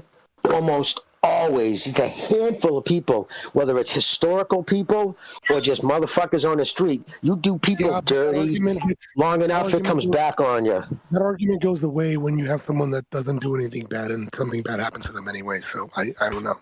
It just doesn't make any sense. All right, in the chat, it's usually something devastating. That's not just like getting in the way. All I gotta say is this: this guy has a very short career ahead of him because all he's gonna have to fight now is no-hopers, and that's it. He's gonna have to go back to fighting no-hopers. It's like, listen, let's rewind the button here and go back to 2018. And whatever trajectory he was in 2018, fighting guys that were a bit smaller than him and weight range or whatever, that's where he's going to have to go back to. That's it. Just like David Benavidez. David Benavidez has no future at 175. There is zero future there for him. I mean, if I was him, I would take an Anthony Yard fight or something like that, or Cullum Smith. That would be a good measuring stick of where I'm at against Canelo or something like that. I think he has he doesn't even want to do I think he has a future there though, because everybody else is old. Nah, dude. If he had a future at 175, he would be wanting to take another challenge at 175. He wouldn't be A, complaining about a hand injury, and B, still talking about Canelo. That would not be happening. You can sum it all up in that fucking 19-second tweet. Fucking the Haymanites put out, man. When he showed him 2 weeks before the fight. Dave, what do you plan on doing 175? What I do go to stay here, fucking collect all the belts, knock everybody out, shit like that. 2 weeks later with that fucking SpongeBob thing. Oh, what are you gonna do, Dave? Oh, we're gonna go back down to 168. No, I don't know. I'll try to find Canelo. Yeah, listen, his genre up into 175 was a disaster. There was nothing monstrous about that fucking fight. He didn't look monstrous at all. At all. What's going to happen? I scored a fucking 7-5, and I was being generous. Listen, if wait, against who? Is it? I'm not saying that. I'm saying if he were to stay there, he could. 75's about to get cleared out. Bivol ain't going to be there too much longer. Benavidez a lot younger than him. Benavidez almost done. That weight class is going to clear. If Bivol moves up, I don't see him beating Jaw or whatever his name is. He ain't moving up. No, Bivol's not going to. No, he's not. He's not moving up past one. He's a small light heavyweight to begin with. Yeah, he's one of the smallest. Yeah, that's what I'm saying. Beterbiev is too old. Yeah, so I just don't think Bivol's going to fight too much longer. And then Beterbiev's on the way out. Who's left? Joe Smith? Yeah, but Bivol's in his early 30s, isn't he? He's just not. I don't think he wants to fight too much longer. 34. I thought it was like 32, 33. He just went through a divorce. He's getting divorced, so it depends on how much the divorce hit him. Financially, that might dictate on how much more he stays in the sport. But it's just, does anybody, am I wrong? Does anybody else, what was your opinion? We'll go back to Haney in a second, but what do you think? Was anybody blown away by his performance? I mean, his fans were saying how he was going to blast that dude out. Yeah. It was just boring. I don't think it was as bad as people were trying to make it, but it was kind of boring. I'm not saying it was bad. It was just underwhelming, and that's for all the talk, for all the hype. We were expecting more. We were just kind of underwhelmed by the whole thing. It wasn't. And also, everyone wanted to get to the Tank fight. And I'm going by the mark. Over so we can see Tank fight. So that's like another part to it. When somebody calls you the monster, and everybody calls you the monster, and then you have fans saying you're the monster, you're this, that, you're this, that, and the third, you're the second coming, and then you do that shit. Well, I mean, from what I see on some of the people, I should have expected it. He was ducking 175 for years. I'm not saying it was bad. I'm just saying for all the hype. Had there been no hype, had there just been like, okay, this guy's moving up, and he had that win, okay, fine. But for all the fucking hype, for all the fucking blowjobs the fans were giving everybody about the fight. Well, I mean, I hate to say it, but you were drinking the people's Kool-Aid. I wasn't drinking that Kool-Aid. I didn't think he was. I wasn't either, dude. And I get called the Canelo fanboy. Dude, the Muck was that shit. And listen, there's the best. There's an easy metric to go by. There's two guys in boxing, right, who go by the moniker fucking monster. One has gone up 4 divisions, seeks out the best possible opponent, and usually obliterates them in the matter of rounds. And the other one goes up 1 weight division, takes on a guy who was retired for 3 years, and is one of the top 10 ranked guy, and goes all 12. And it's going to go back down to 168. So clearly, the one guy has earned that fucking monster title. You know what I mean? It's like fucking somebody else suddenly put the Hell's Angel vest on. I'm Hell's Angels too. No, you're not, dude. Stop it. You're not a monster, dude. Benavidez is wearing a monster mask. He ain't the monster. Yeah, that's all it is, dude. He's a volume puncher, tough kid. His fights are fun to watch and shit. I just think he's a lot more limited than people think. I still saw him square up. I saw a 37-year-old man who couldn't take advantage of punches what were there. I was like on the edge of my seat going, pop, dude, there's another punch you could have let your hands go. But Gavajnik, listen, that get knockout from Beterbiev affected him. That's why he retired. It affected him. Getting knocked out affects guys. And he just never was curious if he had confidence in his chin, and he didn't. He waited till the 6th round when he physically felt Benavidez weaken, and that's when he stepped it up. But that's the reason why he fought. Right from the beginning, the first 3 punches he threw, they were pity patters. I'm like, oh, shit. That's all I needed to see. Honestly, Jimmy, I think Garcia carried him. I think it was weird as fuck. He wasn't really down on his fucking punches, though. He wasn't turning on over his punches. He didn't do fuck all. It was just the weirdest shit. The reason it looked like that he carried him is because he didn't pull the trigger. He had so many opportunities to pull the trigger. And he didn't do I know. it. Yeah, but I know, man. I was trying to tell you guys that's not the same This is what Vazdev. happened to you. No, it's Of not. course, no, you were saying that. Yeah. Everybody, I like, yeah, told no. you he was hesitant. I was telling you guys he was hesitant. Guys, man. I have a question. I have a question. Guys, I have a question here. All right, hold on. I got a question. All right, I'm gonna have to switch to my phone because nobody can hear me. If you are David Benavidez, what's going through your mind here? How do you rationalize this? It was a win, but how do you that performance? How do you? He's saying that he had multiple injuries coming into the fight, but seriously, what's going through his head in your opinion, guys? I got to go back to 168. I can't hang up here. I'm not going to be dominant. No, I'm not going to be dominant up here. He let his emotions out at the end of the fight. He said exactly what he was thinking when he said he's going to go back down to 168. He knows Bivol would box his face off, and Beterbiev would probably spark him out in the later rounds, even at 40 years old. Yeah, probably. Beterbiev. And honestly, when Zergo was down at 168 and 175, I would have picked him to beat him. Yep, no, you've never been a big fan of his. In the chat, I can attest to that from day one. You've never been a big fan of his. In the chat, we have Super Sardonic saying that he's down on his stamina too now. He's down on his stamina. Somebody says in the chat, Jesse Silva says Canelo is old, bro. Canelo's younger than like literally every star in boxing, except like Tank and shit.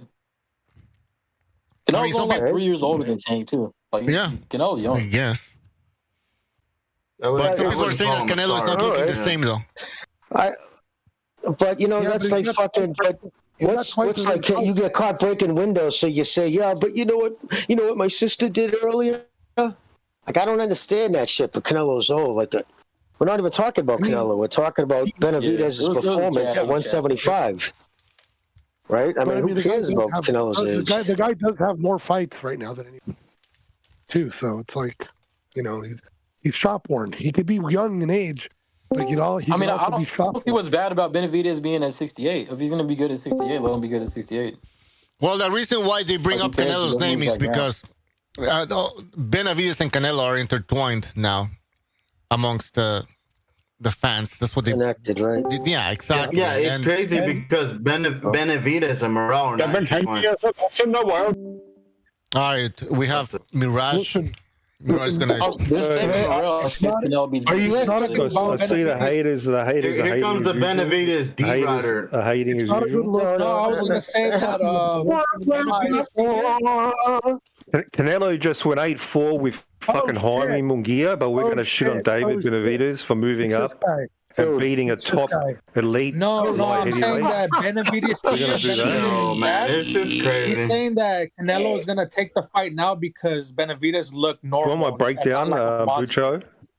So the breakdown. Mirage, didn't you say he was going to wipe out Gavajnik in 6 rounds? Exactly. You weren't calling him elite back then. So the breakdown. That's what you said, Mirage. That's what you said. What did you say before? Yo, Mirage, you know what? First of all, Mirage, did you even pay for the fucking fight? Fucking oath I paid for it. I paid $50, 50 you Australian. Shit. Show the fucking receipt. And I would have paid double. Little snake. I would have paid double. I would have paid triple. No problem.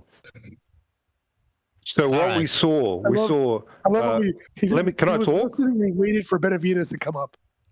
So what we saw, hang on, the fight, we saw skinny little David move up against a monster, against a Goliath, against a giant. Against Canelo. Now he's not even being sick. Gnostic looked like the incredible Hulk. Gnostic looked like the incredible Hulk. We all know it. I love it. And then we find out. Then we find out he had Hang on, let me talk. Let me talk. Holy shit, like kids here. David, come on. I'm going to mute you. Madras gone, muted. So then we find out he had hand injury, right?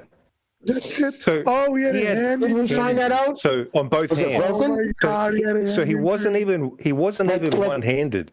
He like every boxer has? Was no-handed. No-handed. Didn't have a single properly working hand.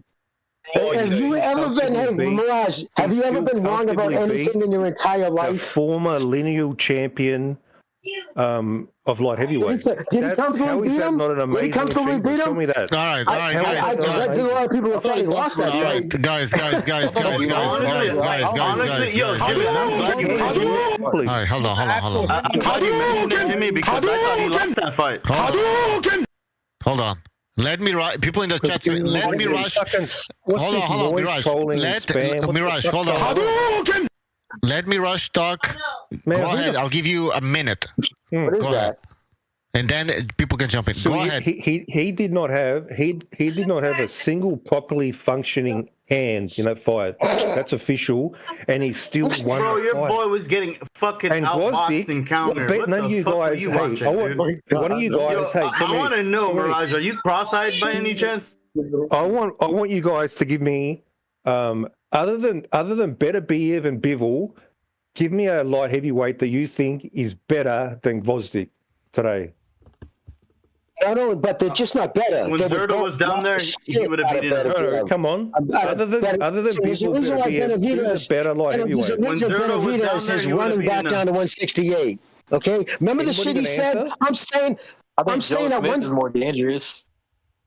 When Zerto was down there, he would have beaten him, and he would have needed to give decision. Mirage, I'll tell you what Benavidez said. I'm staying at 165. I'm going to dominate up here and unify the fucking belt by taking all the belts. Knock everybody out, blah, blah. 2 weeks later, I'm going back down to 168. Listen, you can come up here, spin it with the it's official because he says he had a hurt hand. Like that somehow negates the fact that he fought a guy who come out of second retirement for 33 years and went life and death.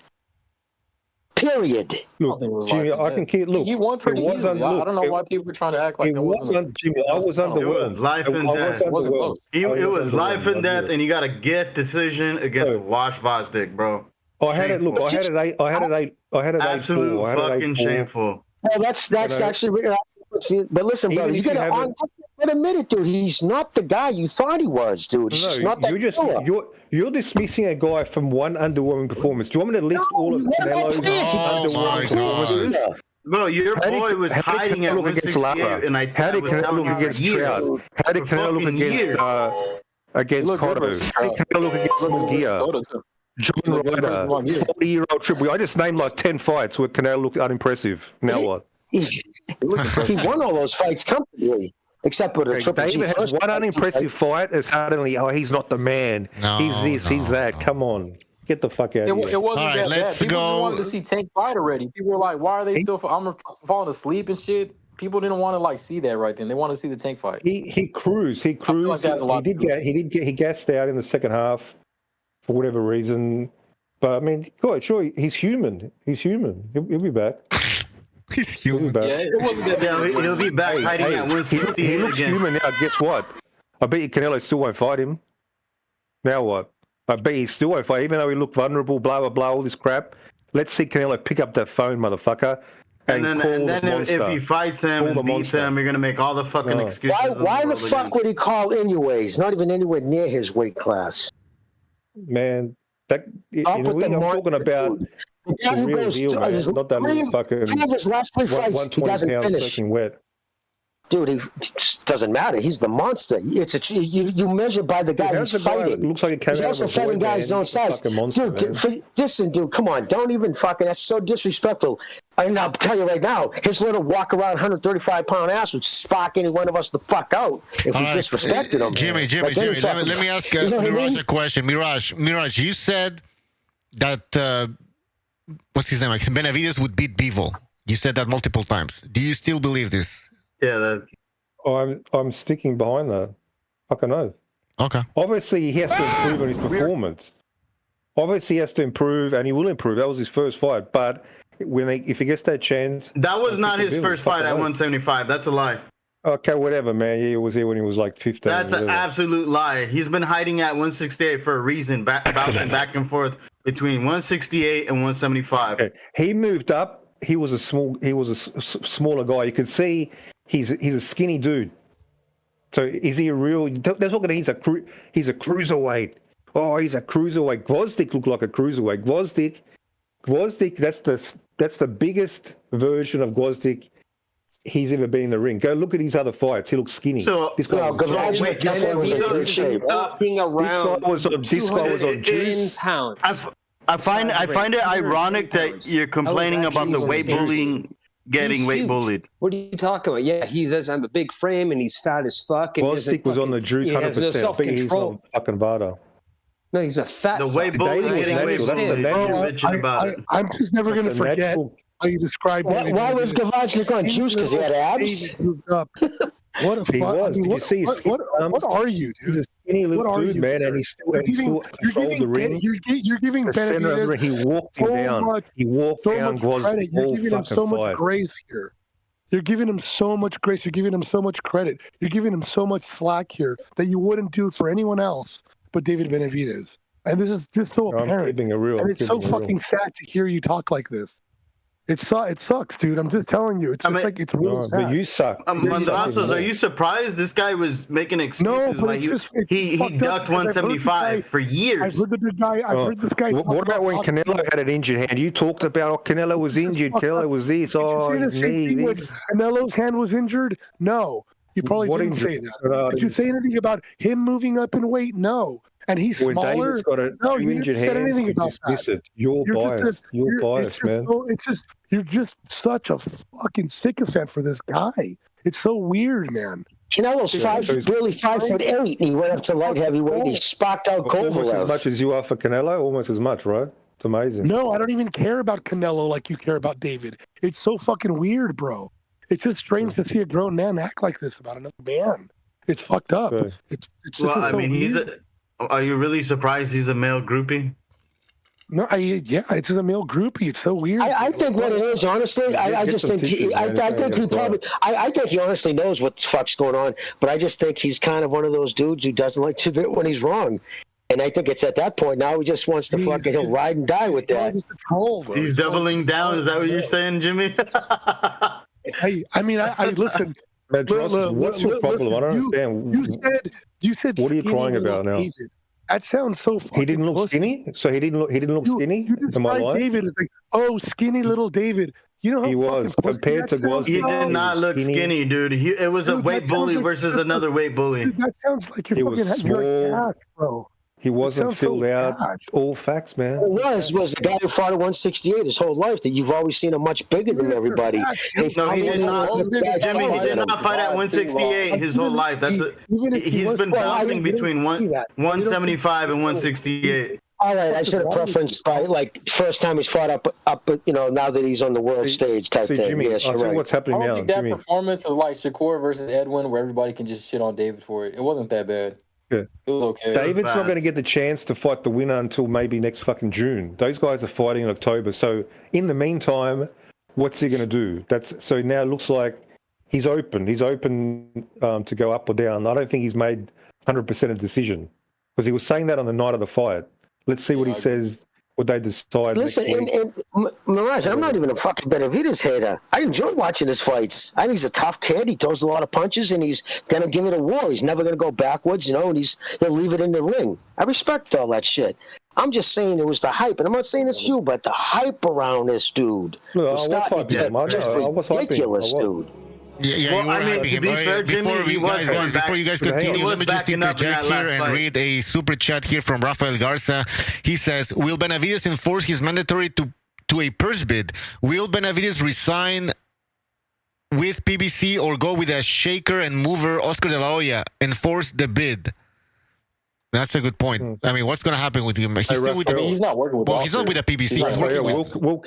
Will Canelo pick up the phone? Ask that question. Will Canelo pick up the phone? Okay. Yeah, but the thing is... Well, Schaefer is involved in the PBC now. Okay. Even prime Mike Tyson had nights off where he looked underwhelming. And people didn't dismiss him. He didn't look amazing versus James Tillis. That was a mediocre night. But that's after years of domination, though, right? You got to reach that level before you start taking nights off. He still hasn't hit the mountain yet. He hasn't crashed the table. David's been running over everybody, man, for the last... This was the only fight, really. Riding everybody. Morale wanted the smoke. What was your boy doing? He has one underperforming fighter now, but he's not the man. Okay, Joe Smith Jr. wanted to smoke. Zerto wanted to smoke. Beterbiev wanted to smoke. Bivol wanted to smoke. Your boy was hiding for years. I think Crawford is about to get exposed by the guys fighting next, actually. Well, I just, and you know what, and the thing is, Benavidez, right, I didn't like some of the shit he was saying. Like, he was buying the Kool-Aid, man. It's like drinking it down. Sitting there talking about how he'd knock out Bivol. It's just like, dude, why you don't even compare he's confident. He's confident, Jimmy. What's wrong with that? Yeah, dude. Yeah, he's so confident he was hiding at 168 since the words come back and haunt you, dude, because now there's memes and shit on Twitter showing him, like they saying before the fight. No, like people posting all that shit. They're kind of going at him hard on fucking Twitter about how you said you were going to dominate 175, knock everybody out, and now you're running back down to 168. But if you wouldn't have said all that shit, nobody would have been saying that. Like, don't go writing checks with your mouth that your ass won't cash, because people will fucking remember that shit. That's all I'm saying. Be humble. He's going down to 168. That's apparently embarrassing. Going down to beat up to chase Canelo. I mean, okay, that's the worst thing in the world. After you say fuck Canelo, I don't need him. I'm staying at 175 and clearing out the division, becoming unified. Yeah, it does look a little shaky, dude. It's not that big of a deal, man. He'll fight at 175 again, Jimmy. He'll fight at 175 again next year. Mark my words. I'm just saying, if he wouldn't have said all that shit, then he wouldn't have to people wouldn't be holding him to it. It's his words, less than his performance. Division, like he wasn't even in the division when he said that. Like, let him. If he goes back to 68, it's not a big deal. Man, you know, that's the risk. That's the risk. And that ain't even going to be easy, too, man. People don't realize, just even though it was only one fight, he's going to feel that at his age now. He's not 22 anymore. He's going to feel that shit. Oh yeah, going back down is always tricky. Almost historically, almost never. I think it's like a 85%. I thought I saw tweeted like a guy had a whole list of guys. The difference is he didn't put on weight. He didn't put on muscle or anything to move up. He just literally he cut less weight. It's not like Roy Jones packing on muscle, moving up. It's just like he has to just lose a bit more weight for next camp. Man, I can't believe also, Roy Jones just lost that fight. Like, people like crazy. He just lost. He got bullshit on top of bullshit on top of other. Yeah, he made 168 7 months ago. People are acting like it's been years since he made 168. Literally last November. If bullshit was quantum physics, it'd be Mirage right now. Yeah, I'm just educating you, Mark. It's about the details. It's about the details. Yeah, sure, okay. But yeah, it was underwhelming. I was underwhelmed, but nobody's perfect. It's going to be a learning experience, and he'll be back. But that's all everybody's been expecting from the dude. Nobody's perfect, but you talk like he was. That's the problem, bro. Yeah, maybe I do expect a little bit too much. A little bit. Maybe I do. Go. I think the only person he looks bad to is like Canelo, or like his team. Like, damn, you were talking all that shit, and then you go out and put a performance like that. Like, that's really the only person I see that could be like, oh man, you're not what we thought you were, or whatever. But everybody else, it was just an average performance going up to a new weight class or. But here's the thing with Benavidez, though. Benavidez is known for his pressure. Benavidez is known for hurting his opponents, and he wasn't able to hurt this guy. Hold on. He wasn't able to hurt Gvozdyk. He landed multiple shots. I mean, from the get-go, and people are saying, "Well, eventually, you're gonna start seeing Gvozdyk fade." Because he's just getting hit so much. He never got hurt. He was never hurt. So now the problem is here. Like, does he even have power at 175?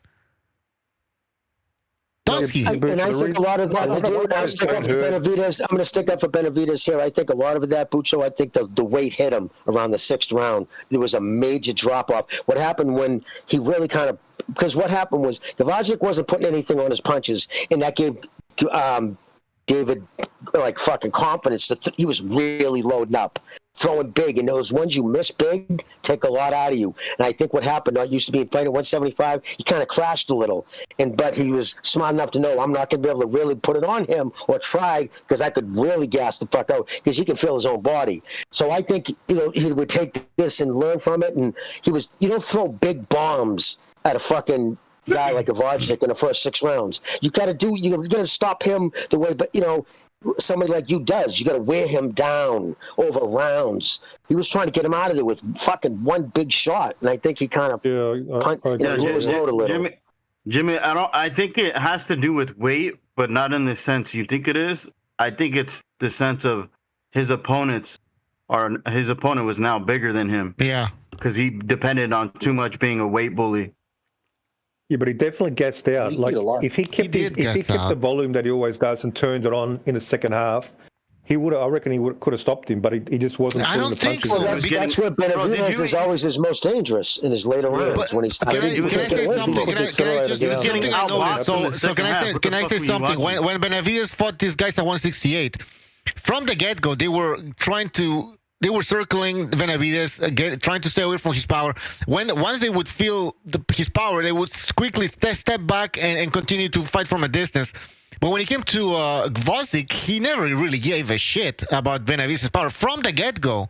Sure, he was on the back foot a little bit, but then he would try to fight on the inside when he could. He wasn't running away from Benavidez like Andrade, whatever you want to call him, or Caleb Plant. This guy was in there. He was confident that he could take those shots from the beginning. Well, he took Stevenson's punches. For all his flaws as a human being and otherwise, and that dude was one of the. Dude, remember the left hand that fucking dude had? Some of the knockouts he had. He punched like a fucking. All night, man. He ate them all night. Devajnik can absolutely take a punch. No doubt about it. So he fought a guy with an extremely good chin. That's possible. He was bouncing Gvozdyk's head around, man. You could hear his punches. That he had the power is like the normal power he has. It's just not enough punches. Now, what does that tell you about Beterbiev's power? Then what the fuck does this tell us about Beterbiev's powers? His power is out of control. Thank you, brother. It's on another level. Yep, you just took the words out of my mouth, dude. It goes to show you how fucking hard Beterbiev punches. I mean, Beterbiev knocked him out like in a 10th round. Typical Beterbiev rabbit punches. So I don't. Bro, you act like David didn't do any rabbit punches. It's a bit. Go watch all his knockouts, man. They're all. Go watch the fighting game, Mirage. Your boy. A lot of guys turn their back on him. Okay. Has he been warned? Still lands behind it doesn't matter. If you're in the middle of throwing a punch and somebody turns, remember, it's not a fucking. You can punch people in the back of the head legally. Does it happen so often? If the fucking fighter in front of you causes it. It's the same thing in hockey. If a guy turns his shoulders into the glass at the last seconds as you go to check him and you hit him from behind, that you can't. What do they all get? It's happened like 6 or 7 times. Go watch the last 6 or 7 TKOs. How many times has he been warned? He hit behind the head. That's the way he throws. He hooks his punches around, and that's a big reason. The Beterbiev was hurting Goldsvik that whole fight. I don't care if you said Goldsvik was banking rounds, bro. It was only I am your leader. I am your leader. You're talking to someone who most likely didn't see those fights. I know. He didn't even know who Adonis Stevenson was, bro. He did fucking yeah. Devajnik was hurt, man, against Benavidez. I think in the 3rd round, didn't he almost go down, or did he go down? Didn't he go down in one of the early rounds or come close to it? I can't remember the fight, to be honest. I mean, there's a reason Beterbiev is hurt all the time. It's because he's the big, powerful dude, and he does that crazy fucking powerlifting workouts, and he puts too much pressure on his joints. He's always got white tissue injuries, constantly. It's been plaguing him his whole career.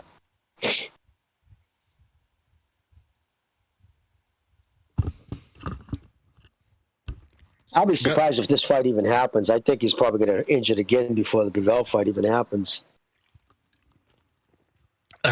Well, we'll see about that. I mean, fuck. I'm not crossing my fingers. Yeah. Guys, hit the like button if you're enjoying the show. In the chat, hit the like. That's really going to help us out. And, all right, we were supposed to talk about Devin Haney. We already talked about Devin Haney. We talked about Benavidez. What else is there, guys? Let's talk about Crawford and Madrimov or whatever his name is. All right, he's not that good. That's taking place next week. No, it's in July. When is that shit? No, it's like that's in July. That's in July. Like fuck, no.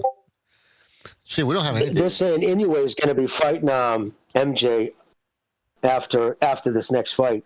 Also, the rumor is, believe it or not, even though MJ lost, people in, I guess, close to Inoue who know Inoue or have interviewed him anyways, has said that his people think that'll be his toughest fight at 122. They look at him as the toughest opponent. They must see something in him that for them to say that. But yeah, but it looks like he's going to fight this. He has to fight Goodman, or they'll pull his belt.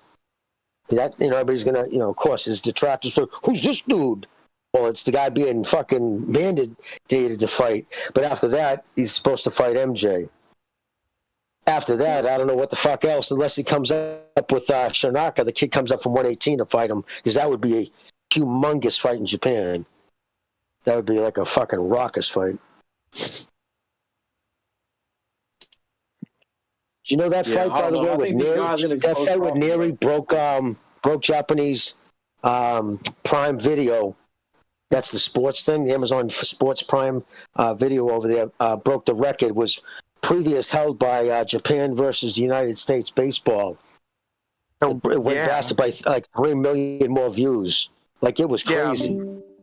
Yeah, he knew he's a big star. I mean, him and Shohei Ohtani, the Japanese baseball player, both of those guys are like freaking rock stars over there. Guys, what do you guys think about the fight coming on this weekend? Estrada and Rodriguez on the 29th. That's this weekend? Exciting. That's that's next weekend, isn't it? That's the 29th. Yeah, I think it's next week. Oh, next weekend. Okay. Yeah, today's for it. Yeah, next weekend. Yeah, that's next a good weekend. fight, though. Yeah, that's coming up. That's a great fight. Isn't Sonny Edwards fighting in that same card? No idea.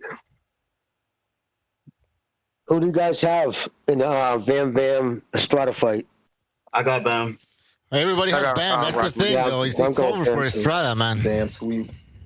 I do think Estrada's going to put up a better fight than what people are expecting. Go ahead. I don't know, man. Well, I'm sorry. He's the Mexican-American fucking Inoue. What Mexican-American, Black American, White American is taking the opponents, the fights that this kid has been taking? It's astonishing. There's no other American fighter been constantly right out the gate, from prospect to fucking bang, taking on the level of competition in today's day and age. If he was in a bigger weight class, it's a shame. That's the problem with the smaller weight. The kid isn't getting the fucking the respect he deserves, in my opinion. Yep, I agree. He's not really maybe not the respect. limelight. Maybe not that's the right. Yeah, the limelight. Yeah, because the American media rather talk about like a Shakur Stevenson and Devin Haney and all this weird shit going on. But Bam Rodriguez is one of the best fighters out there. And if you listen to quiet, unassuming, polite, is all outdoors. Like, everybody who meets him says he's the nicest fucking kid. He's just as polite as can be, respectful, humble. You know, Jimmy, are you saying that's the reason? One of the reasons why he's not endorsements. Jimmy, are you saying that's why he's not selling? No. I think he will sell. I think eventually I think he will. I think it's gonna.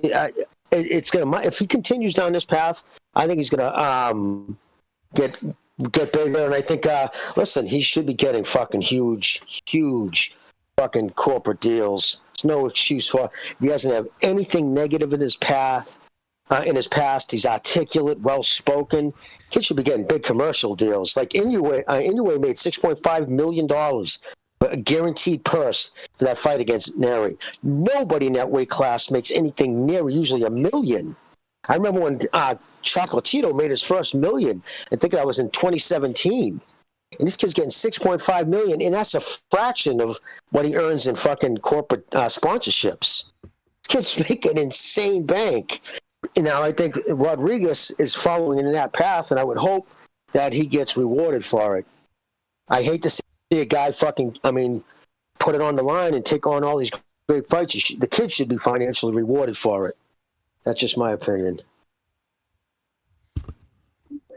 Yeah, well, that's how it is with the lower weight divisions. I mean, they don't get... But maybe if he had a controversial past, or he would perform crazy antics outside the ring, he'd get more attention. Who knows? What else? Yeah. What else? America's always like the big fighters. It's a shame. They never give the little guys the respect they deserve. Yeah, that's true. That's true. I mean, but he's Mexican American. There's a lot of Mexican fans that show up to his fights, so that helps. You know. No, absolutely. But remember, like, for instance, Jesus Christ, Oscar De La Hoya.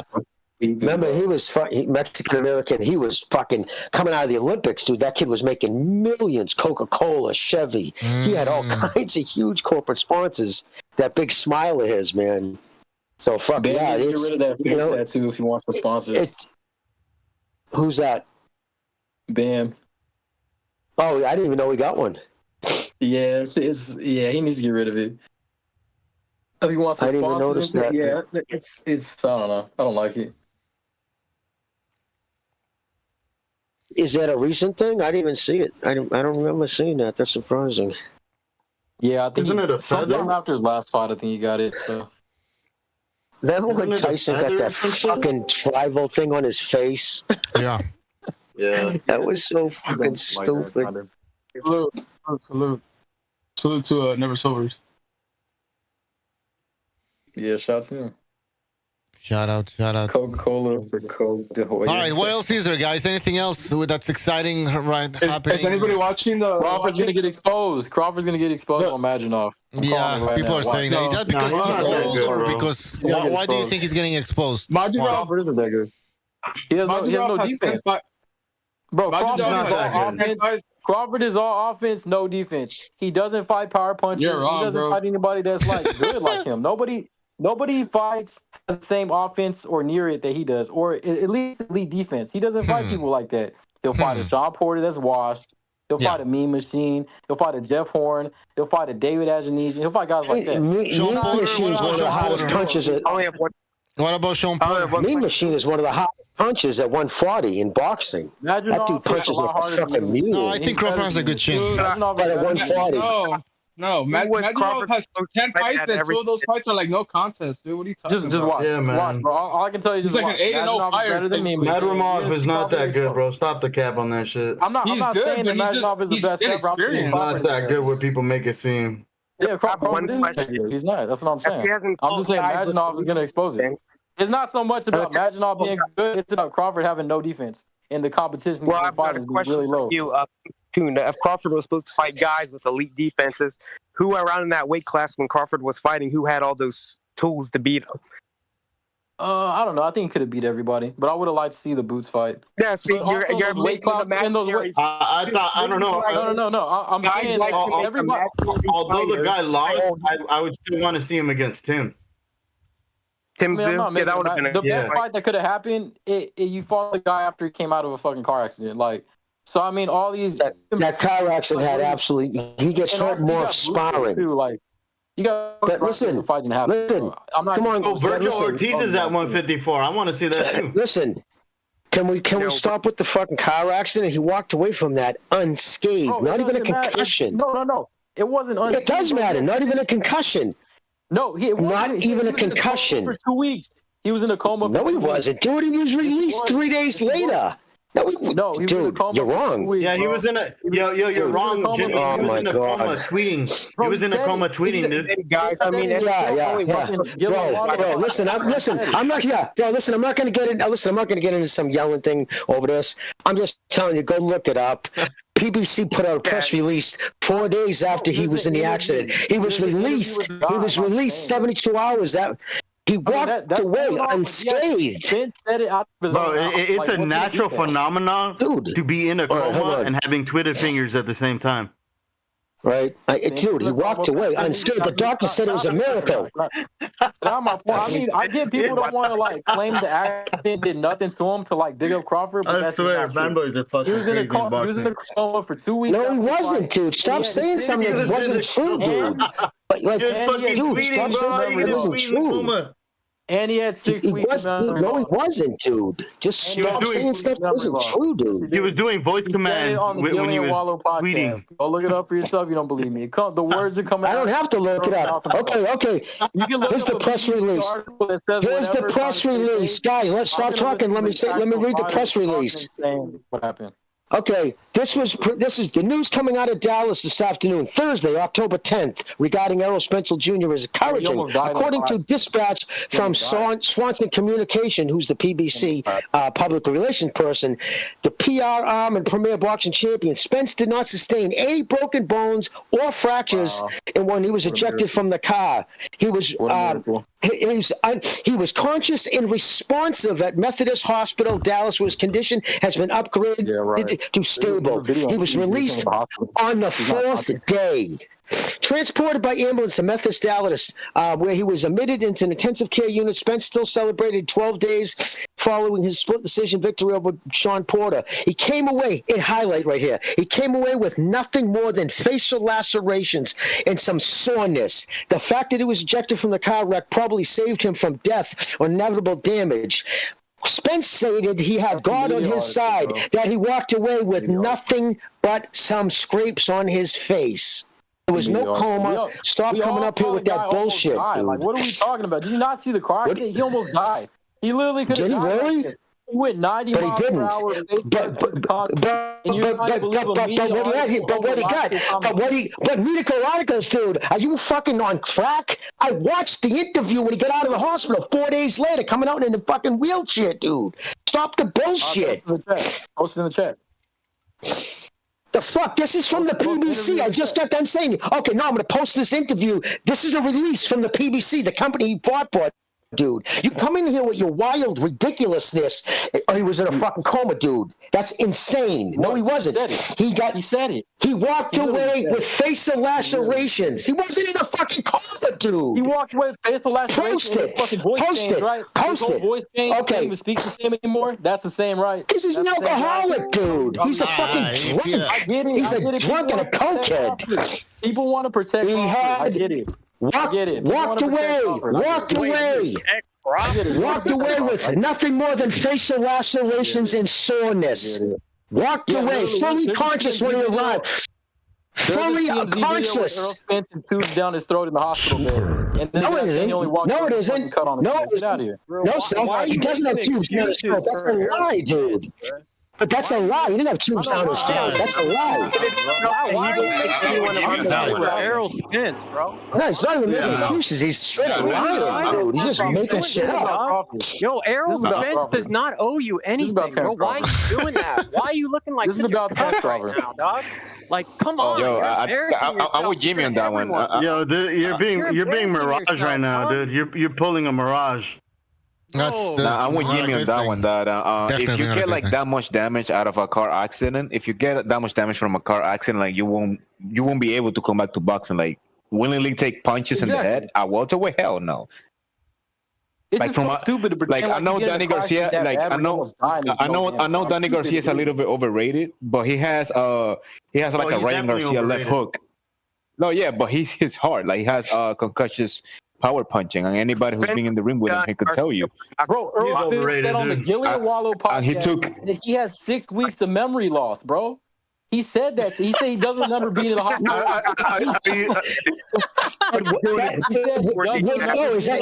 Is that the interview where he said he was in a coma?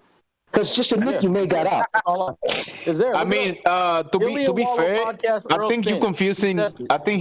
I think you confuse him being in a coma to being unconscious, because I think he was unconscious for a while. Can we do a little bit of rewinding? You know, I don't know if you guys remember, but you remember the Rumorville. Crawford. So you remember what? You could be upset. You remember the Rumorville that why Spence crashed his car? You guys remember that? And this is he's saying all this shit because he picked Spence to beat Crawford, and Crawford fucking annihilated him. So they have to find an excuse. They can't be wrong.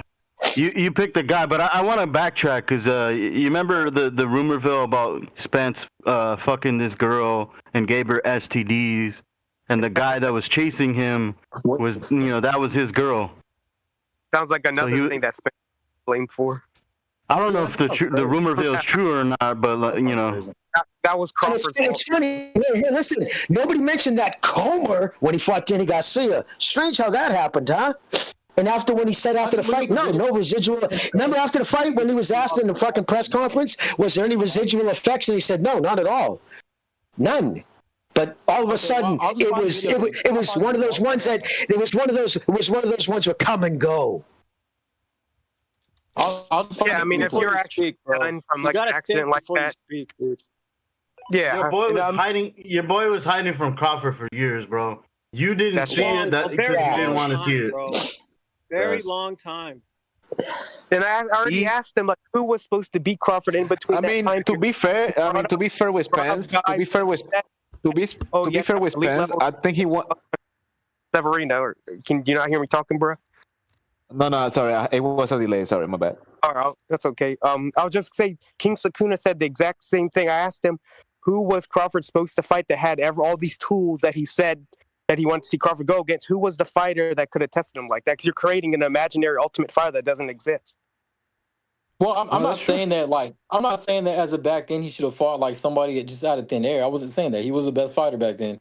But what I'm saying is like now they've hyped him to so much of a level that where he can just jump 3 weight classes and fucking beat the champion up there. Like that's not the same thing as fucking pretending like a guy at 140.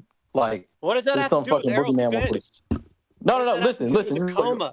The Earl Spence win is a fucking fraudulent win. What are you talking You can hype that win up. He started yapping about something else, bro. He's like, answer the question. Not talking. You're just gonna yell. The Earl Spence win was the hype of Crawford. Earl Spence was never a pound-for-pound grade. He was never that. No, he was fucking he wasn't. Good. Oh my god, he's not like a mirage, bro. This is crazy. The only damage that kid had was from the alcohol, the alcohol, Vicodin, and cocaine that he ingests at tremendous amounts. Anybody who knows boxing saw him in public drunk off his ass. You saw him do it. No, better yet, I've heard him admit to it on multiple times. Guys, am I the only one? How many times? Hold on, let me finish. Can I get fucking one sentence out, dude? Can I get dude, one sentence. One sentence, maybe, without you fucking talking over me, guys. Because you know when people talk over people? When they're talking bullshit. Bro, you're literally bullshitting, bro. You're talking about like, who the fuck is talking about that? You weren't there. You didn't see any of that shit.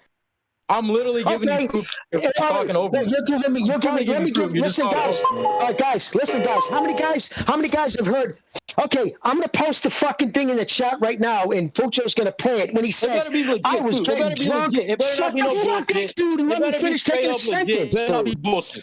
It's 100% legit. And he says, what he says is, I was getting drunk even after the accident. Hey, Bucho, how many times did he say fucking, oh, I was drinking and everything. I was drinking and everything. How many fucking times did he say that after the fight? Because he knew that's why he got stopped up by Crawford. Yeah. All the time. All the time.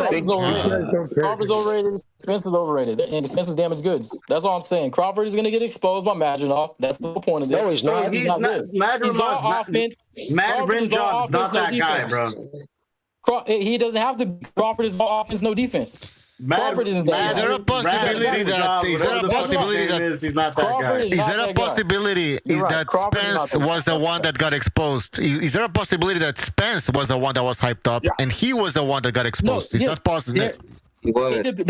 That's true. That's true. You're right. Both are right to certain levels. Oh, you got to look at it this way. Spence had a fucking tough fight with Ugas. Ugas is a fucking bomb. Right. We already know he was on the downside.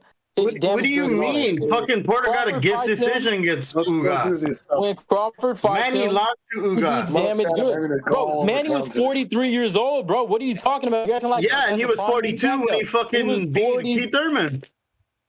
No, he's 40 when he beat Keith Thurman. He was 42, 43 when he fought Ugas with no fucking feet. Yeah, people pumping up Ugas for beating Manny Pacquiao. The whole fight. He was he was still an old man when he beat Keith Thurman. A lot of he also had his feet. He didn't have his feet. He was 40 when he beat Keith Thurman. He was 40 when he beat Keith Thurman. He was 40 when he beat Keith Thurman. I know. I get facts on here. I don't just scream bullshit like this other guy. I know exactly what I'm talking about. What do you mean? You're the one fucking bullshit. He's the reason I'm on the show. You just said he was in a coma, dude. That's not lie. Why are you in a coma, bro? Tell me. You come on, this motherfucker straight up lying. He was in a coma. Lie. Bold-faced lie. He said it out of his mouth. How am I fucking lying? No, he didn't. No, he didn't. I'm lying. You're still lying. You're saying no, he didn't with no proof. Where's your proof? No, he didn't. No, he didn't say he was in a coma. Never said it. Never said it. Okay, so what is Errol Spence coma in Google? Nothing comes up, bro. no, go to $1 million worth of You mean a game. world-class fucking world trip was in a coma and nobody wrote an article about it? Okay, cool. Keep yelling. All right. Go to $1 million worth of game, and it's in there. Watch the Earl Spence Jr. interview. It's in there. He says it himself. Get it. Post it, because I'm about to post where he said it was alcohol and everything else. Well, I'm looking for it right now, bro. But I've already posted one article. Now I'm going to post the interview. You haven't posted anything. Okay. But you come on here and call me a fucking liar? You fuck, I don't lie about anything. I don't care enough about these motherfuckers to blow out my integrity over these motherfuckers. I don't care about any of these cocksuckers. Well, maybe you hear misinformation. I'm telling you, dude, it's a crock of shit. He never was in a coma. I don't get information. But like I said, I don't even know why you're hyping up Madrimov or Madrimov or whatever the fuck his name is. I mean, look, you're thinking that I'm hyping him up. I'm not hyping him up. I'm saying he's a good prospect. You're hyping him up, dude. He's not that guy. Crawford is the one being hyped up. Madrimov, whatever the fuck his name is. He's not that guy. All right, well, tell me what Crawford did to type him. How about this? Yeah, win at you tell me who's his best win at 154. Let's talk about it. This is my point, bro. I had Crawford. Who's Madrimov's best win at 154? Let's hear it. Madrimov's custom made for Crawford. Custom made. Exactly. Even fucking Rogers noticed it. He's a short. He's a stocky T-Rex arms, little dude. He's like Mean Machine, huh? He's like Mean Machine. They dropped. He's got no defense. He's got no defense. He's like Mean Machine. He's like Mean Machine with better offense. I agree with you, Mirage. He's a coming forward guy with short arms because he's one. He has a hold on, dude. Defense. Hold up. He has a Mirage. I think he has a very hold up. He has a very I'm with Mirage. He has a very like young rider-esque approach of fighting. Yeah, okay, I agree. There you go. Go watch the fight that Madrimov had. People are saying it's a massive risk for Crawford. Oh, it's a big. Get the fuck out of here, man. Yeah, get the fuck. Yeah, Madrimov couldn't even beat Sora. Keep it real. Let's keep it real, man. Yeah. Well, Sora fight pretty much exposed Madrimov. I'm just saying that he's not good enough. He's not at that level that people. He's not that guy, bro. He's not that good. He's not that good. Isn't that guy? That's what I'm saying. I've heard crazy say he's the best. Terrence Crawford is not that guy. Madrimov is not that guy, dude. We know like the fire. Hey, King Conrad, who's better than Crawford? Asking you who said he was. What happened? I think Crawford. The fight I want to see actually. Anyone with elite defense is better than Crawford. We're not drinking your Kool-Aid, bro. Just like stop. Anyone with elite defense is better than Crawford. He doesn't have defense. He has no defense. Okay, well now all fighters can have everything. I mean, okay, he doesn't have the defense. I'm not pulling shit out of my. So hold on. Bro. He was getting touched up by Hank Lundy. And you're gonna tell me Crawford? Okay, and he knocked him out. Hank Lundy put hands on anybody, bro. What are you talking about? He's knocking out smaller guys that he's supposed to knock out. Hank Lundy, bro. Hank Lundy. Hey, just hold on. Hey, just want to say, guys, Go ahead, Jimmy. I just posted in the chat, Errol Spence saying I was drinking in everything. Everything obviously means cocaine and drugs. And it was another time, there's a video of him at the strip club the week before he was the fucking accident, and he kept sniffling, he's grinding his jaw, going, and he's up there, and he's so drunk he can barely stand up. And then he's the time, God want to find you, bye, baby. I've seen him drunk more times I've seen the kid sober. And he admits on this podcast and he admitted on the fucking 78's podcast that he was doing a lot of fucking party favors along with Jimmy, the drinking. Jimmy, yes. Just to add up, I think you have a good point because, I mean, I've never been like you can tell he was like really like drinking heavy because you remember the press conference with Frank Bryant and Tank Davis. Wasn't he speaking like really decent like in there? Like he was not slurring his words. He was just when he was arguing with Tank a little bit.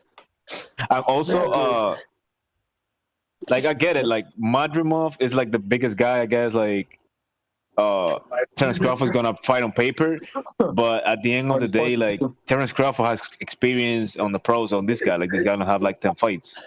And Crawford's one of the best in boxing at throwing angles. He fucking hits you from direction, from places you don't see.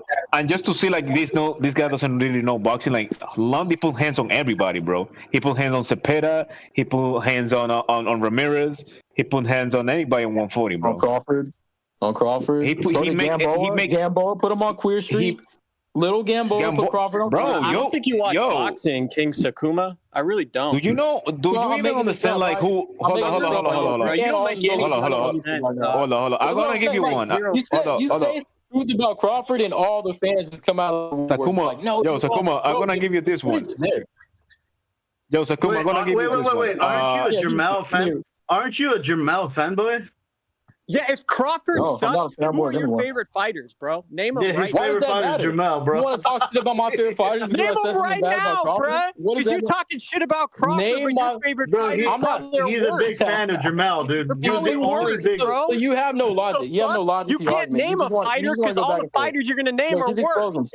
He's exposing himself. You just expose yourself, bro. You're a fanboy. You're literally telling me to name my favorite fighters. You think are better than Crawford right now. Do with the argument. You know it has nothing to do with the argument. Name fighters who you think are better than Crawford right now. We're not talking about favorite fighters. I'm saying Crawford has no defense. You said he sucks. You said his defense sucks, bro. It does. You said he sucks. It does. You said he got Sakuma, it's a whole bunch of fighters that don't got no defense, man. Who's better, dog? Did he not get wobbled by Gamboa? Okay, dude, you're going. Did he not get wobbled by Gamboa? You're going on mute. So I'm making stuff up. Someone else. Look at it. Look. See. Yo, Sakuma. Like I think what you're trying to say is. He's on mute. Talk to someone else. Run away. What happened? Yeah. Oh, what the fuck? Yo, Sakuma, I think what you're trying to say is Terence Crawford is there to be hit, but to say he has no defense, that's crazy, bro. Everybody can be hit. Listen, bro, he walked to the pocket. No, bro, I don't really. Hold on, Jimmy. I don't really think you know what you're talking about, bro. I don't really think you coming from like a. Hold on, bro. Yo, Sakuma, let me talk, bro. Hold on, let me talk, bro. Let me talk. I'm trying to respect you, like downplaying you. I don't know what I'm talking about though, because you're falling short. Hold on. Let me cook. Hold on, let me cook. Like you can say, like the thing is, you don't even let like anybody like answer, bro. Like you just go like by the first thing, like a female. Like let me talk, bro. Junior, I don't really think you coming from hold on. I don't really think you're coming from like a boxing perspective, because the way that you're talking, you seem like to. Hold on. Really? I think you coming from. I think like you talking like you be angry at the man. You know, I think. I mean, see, this is what I'm talking. This is what I'm doing. Bro, I'm not. Hold on. Let me cook. Listen. Sakuma. Let me talk. You can't tell me to let you talk, and then you try to say, you try to discredit me like I don't know what I'm talking about. I'm going straight off. All right, guys, let's stick to the point.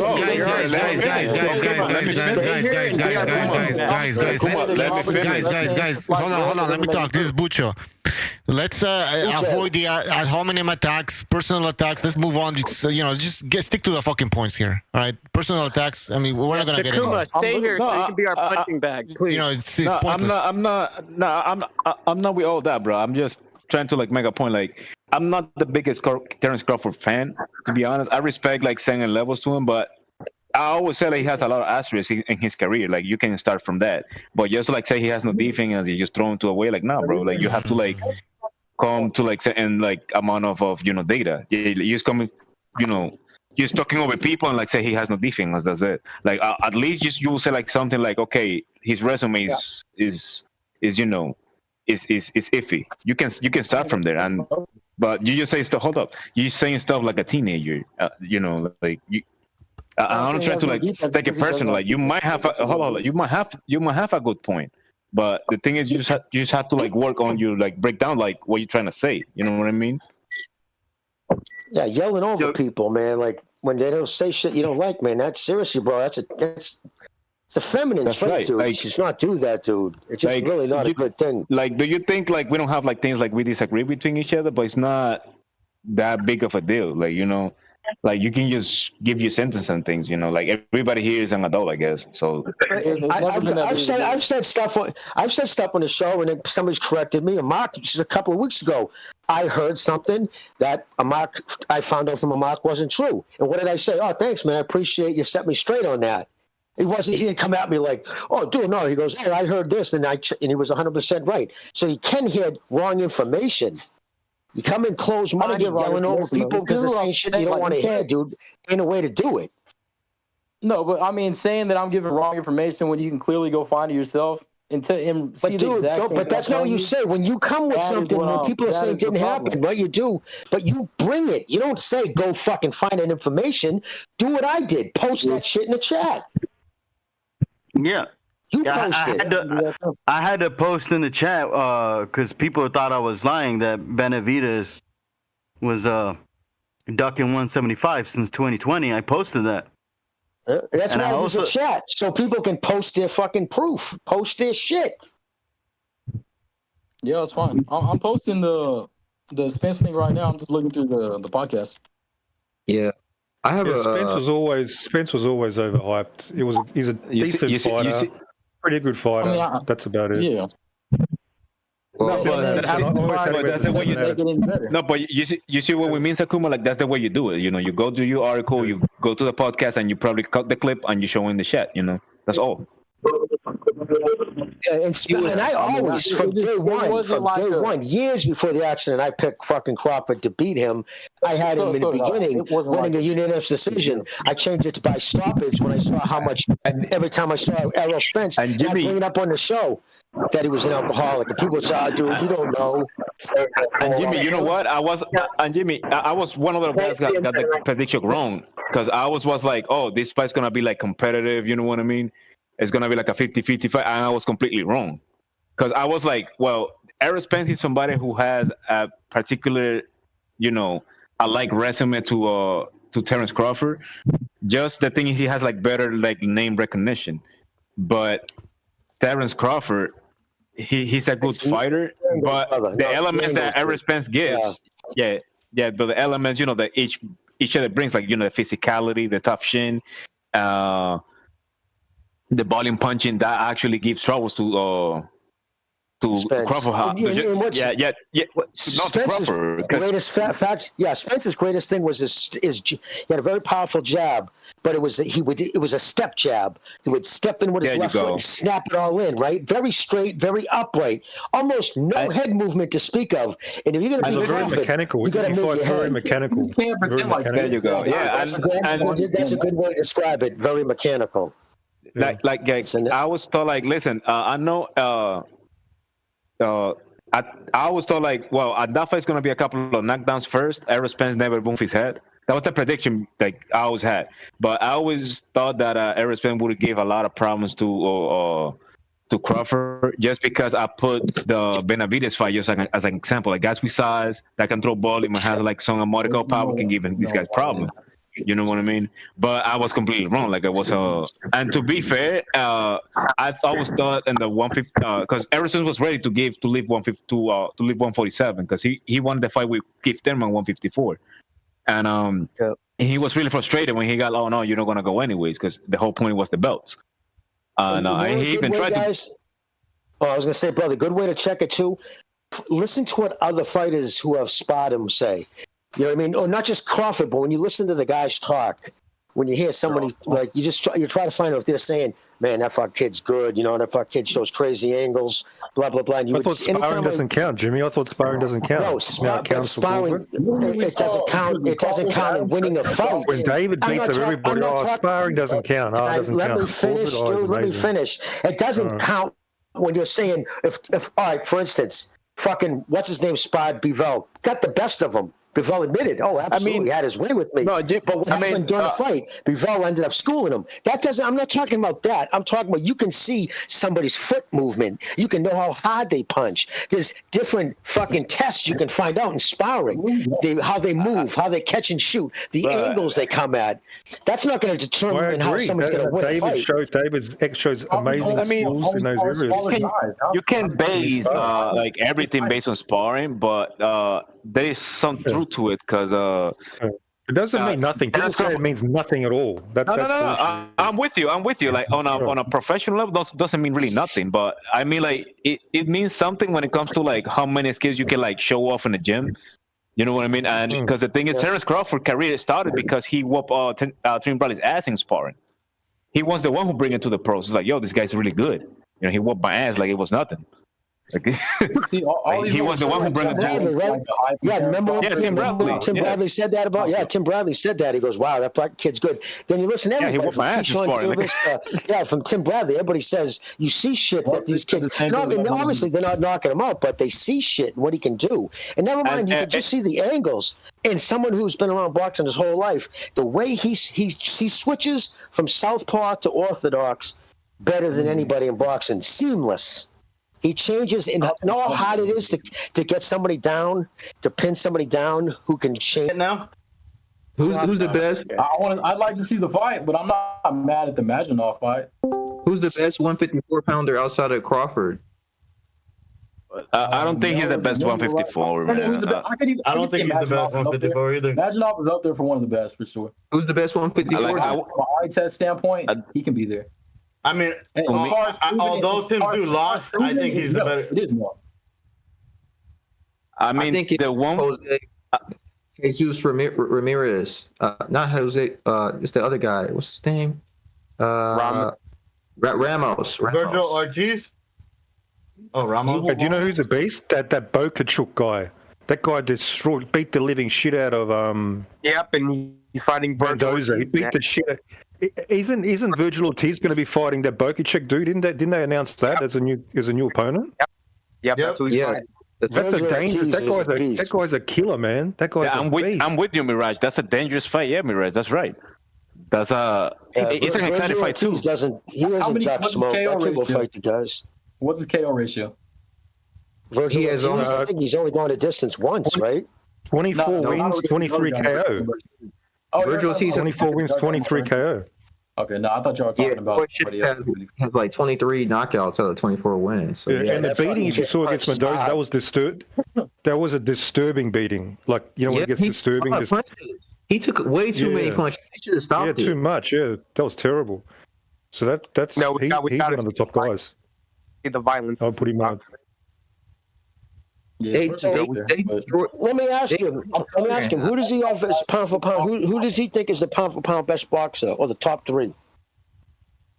I will say Usyk, Canelo, and you can Inoue, Crawford, someone like that. You can put him in there in that third spot. Yeah, Crawford must be pretty damn good to mentioned up there with those names. Yeah, I never said he wasn't. I just said he doesn't have defense. Yeah, you said he's interesting. Not that good. Well, y'all think that he's going to lose to somebody with elite defense, and I do. He has 100%. He had 100% knockout ratio at 48. I think he's had 10 knockouts in a row. Oh, I think Bivol and Beterbiev could also start moving up into that conversation too. Give them like another good win or so. Yeah, if whoever wins, defense around that weight class. I think they need to fight each other. Yeah, whoever wins that fight. I can't put them on the pound for pound if they're both in the same weight class for years and not fighting each other. Yeah, fair. And with Crawford though, with any puncher, any strict puncher, guy, he's a pressure fighter, he's a boxer puncher. You're gonna take shots because when you put your weight over your front foot, you open yourself up to get hit. You become an easier target. Well, Crawford just walks in the pocket with his hands down and takes shots. Like the thing about Crawford is like he's susceptible to hit the first couple of rounds, because I think he's one of those guys who he does a scouting report on you. Like if you see how he fights, because to me he's not like a switch hitter. To me, he's just a southpaw that can fight orthodox. Yeah, and he's a guy at the beginning. If you see, other than every Spence fight, he starts on orthodox because you just want to see the distance, see how you punch. Even though it doesn't really good, and to me, it's really not really a good strategy. He always get those couple of rounds for free, and then he switched to southpaw and whoop your ass. I think one of the best things with Crawford was this: when he was fighting Porter, and his guys wanted to motivate him, Bomac. So he's in the corner, right? And it's the 10th round, not even breathing heavy, sitting on the edge of the stool. Bomac says, "Come on, dude, you're down." And he goes, "You're losing." He goes, "Who, him? He's winning?" And all he did was go, and he kind of made a face like, "Huh, really?" Got up off the stool and stopped him. It was fucking. Shawn Porter was about to retire. So to be fair, Shawn Porter was thinking about retirement the whole training camp. So I just I don't really. Porter retired because he got stopped. No, he was thinking about retirement during that training camp. That's why Kenny Porter threw in the towel because he knew that Shawn Porter wasn't taking training camp as serious as he was. He was saying at the press conference, he was like, win, lose or draw, I was thinking about retirement. Like he just wanted to go like with a belt. But I think like the thing about Shawn Porter is like he's doing so good like outside of boxing. Like he don't need to take more punishment, and like I think Shawn Porter, he's like the guy who's gonna do it best because I think he's putting a good example. Because after the Spence fight. No, yeah, but I think like he understands his styles is like depending on how much punishing he can take, like just regarding his amazing shin. And if you remember, he was a point at time that he was slurring his words, and now he seems like taking his career in podcasting and like broadcasting really well. And he's one of those guys like he's really likable, For sure, he's a cool guy. He's likable, but my only issue about him is that he needs to start dressing appropriate. It's good. He's wearing like all type of butterflies on his neck, like. Yeah, he dresses weird. He makes some suspect picks though. He's had some suspect. Well, he picks along. I'll be honest, PBC. Yeah, he's a company. He picks along Jimmy, PBC lines. Because he has to be a company man. But Jimmy, I think we can describe it best. He's like a refined Team Bradley, Oh yeah, no. Listen, I like Shawn. I think Shawn Porter was a fucking class act. I think he handles himself fucking well in and outside the ring. I've never had nothing negative to say about him. He actually had to walk away from the PBC. Al Heyman didn't want him to take the fucking Crawford fight, and he was like, "Nah, man, fuck that." To be fair, early in his career when he became famous, his dad would always be speaking for him. You guys remember that? Yep. I think his father was very involved in his career his whole life. Yeah, since he was a kid. Yes. I think the interviewers couldn't interview Shawn. They had to interview Shawn and Kenny at the same time. Yeah. You know what's crazy? Like Shawn Porter actually represents like all good American values, and he's not really like promoted like that. Like he's like family orientated. He never been in trouble. He's a well-adjusted cat. And he never been promoted like that. You know what I mean? But when he's negative, I agree. How good was he? Good point. How good was he when Crawford beat him? He played football in high school. He went to like his father said. And I respect Kenny about that. He's like, I worked 2 jobs to make sure he wasn't raised in the neighborhood I was. I busted my ass to make sure he was raised in the suburbs. Went to a big school.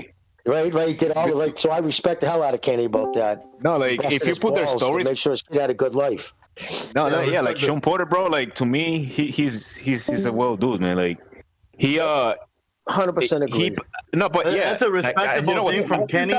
My only issue about Kenny was let your son shine, bro. Like I'm glad he finally let him shine. And you know what's crazy? Like if Shawn Porter wouldn't be like 2 inches taller, bro, he wouldn't be like the best fighter welterweight. Like it's not a better athlete than him, bro. Like it's really not. It's not even close.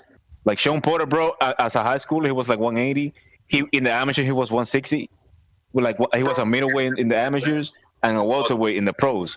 But he never had football in high school. Yeah, that's why he was a big kid. He never had stamina. He never had stamina issues. He never was knocked out previous previous retirement, pretty much. You know what I mean? Like he get the best fights, and you never heard like he was wrong, baby mama drama. He always have his kids with him. Yep, and he was never 100%. You hit the key nail on the head with that. There was a video. Remember about 7 years ago, right after PBC was at their height. There was all the guys. It was fucking Tank, Adrian Broner, Errol Spence, Richards. No, that tall dude. The real tall guy. He was 130. What's that? Maurice Hooker. No, it was Easter. Thank you, brother. Easter. Yep, Easter. It was him and a whole bunch of them, and they were fucking wasted. And you never saw Shawn Porter out with those guys. Never saw him acting a fool. Shawn Porter. You want to know why? No, I'm gonna give you something though. I saw one of his episodes, and because I like his podcast. It's very interactive. It's like a fresh era of the negative shit. Like it's very professional. Did they take phone calls though? Did they take phone calls from fans? I don't think so. And, that's what I don't like. I don't like podcasts that they're not interactive. My thing is, why don't you want people to call in? I think they just retweets just like the trick down the room, but I think he spoke. He didn't say it like that, but if you read between the lines, you can tell like he felt like an outside dude. Cause he always was like, yeah, when those guys used to go out, yeah, when those guys used to do this, pretty much saying without saying like, yeah, I never was like with those guys. If you think about it, if it wasn't about boxing or a fight, he never was with those guys. Like he never talked about those guys or be around those guys. You want to know why? He had a father in his life. That's why. There you go. I mean, yeah. Thank you. That's true. 100%. You notice how he was like Al Heyman's least favorite, so he fed him to everybody. Al Heyman is like their father. This is what I was talking about, though. We go from Crawford to talking about. And listen, even though Errol Spence is a drunk nut job, and he has a dad or whatever. He's one of those guys like strikes me like when he's like in his like 40s, he be like a quiet ass dude. You know what I mean? Because the thing is, like as a person, Errol Spence strikes me like someone who's really laid back. Like as a person, I would like to like talk to him more, like share with him than like any other fighter. Well, not any other fighter, but like then he seems like a chill dude. Yeah, like I would rather be like in a barbecue with him than Terrence Crawford. You know what I mean? No, dude. I said that's funny. You said I said that going into the fight. I said, and I'm not saying this because really? I no 100%. I said on the podcast. I said I'm going with Crawford, and he's going to stop him. But doesn't mean people think because you pick a fighter, it means you hate the other fighter. And my point I was making is not only is that not true, I think I would actually get along with Spence better because he's into his animals. He's like, I like animals. He likes a chill dude. He likes to hang around the fucking cookout because he said his favorite time is having big cookouts on his property with all his family. There you go. And I found what I mean? I found like a down to earth dude. So I said I probably relate more with that. Where Crawford says it takes every bit of him constantly to stay out of the streets. He's drawn to it because that's where. No, he admits it. He goes, all my friends, the ones that survived, they were knee deep in that shit. I ran to the gym when they ran to get tools, and we all know. You know what? They can never understand that, Jimmy, because they don't think like men. Men never take nothing personal. We can talk shit all day about somebody, but never take it personal. One month they will. It's called conflict resolution.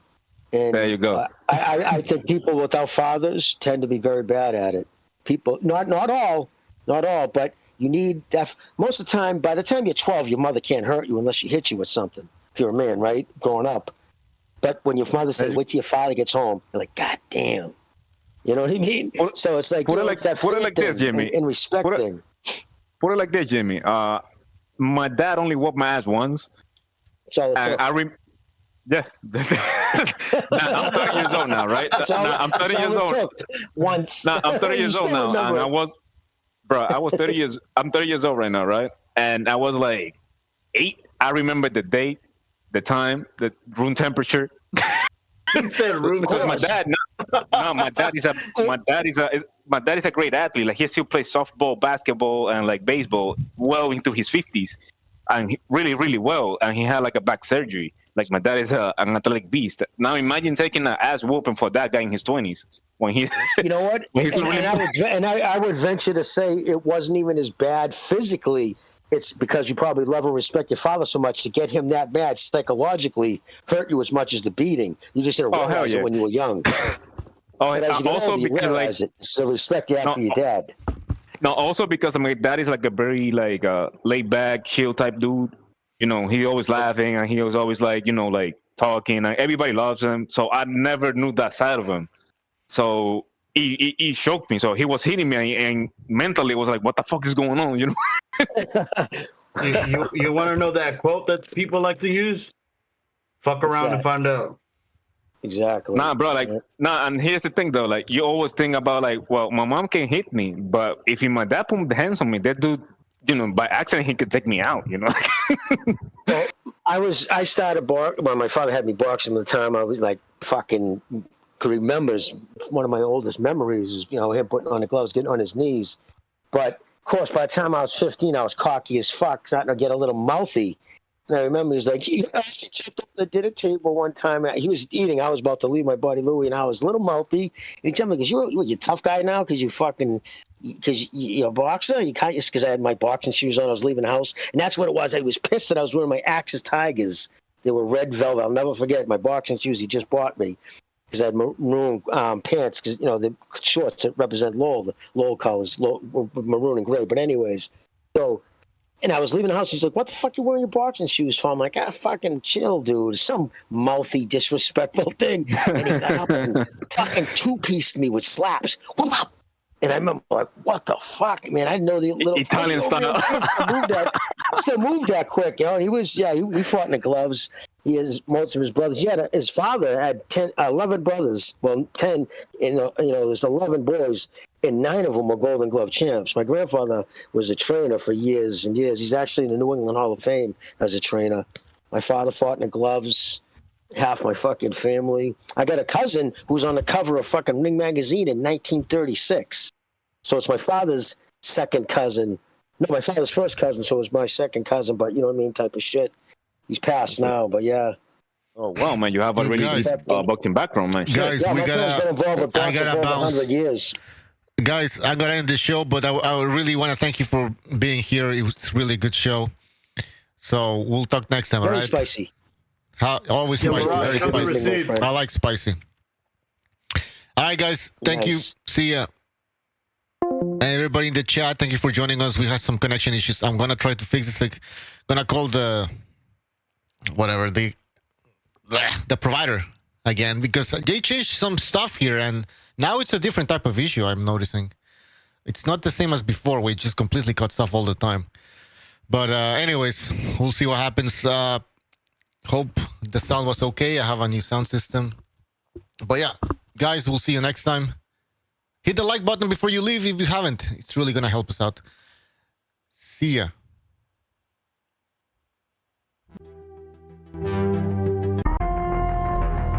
Listos pe los chingazos. Listos pe los chingazos. I'm gonna bring the whole fucking diseased, corrupt temple down on your head. It's gotta be biblical.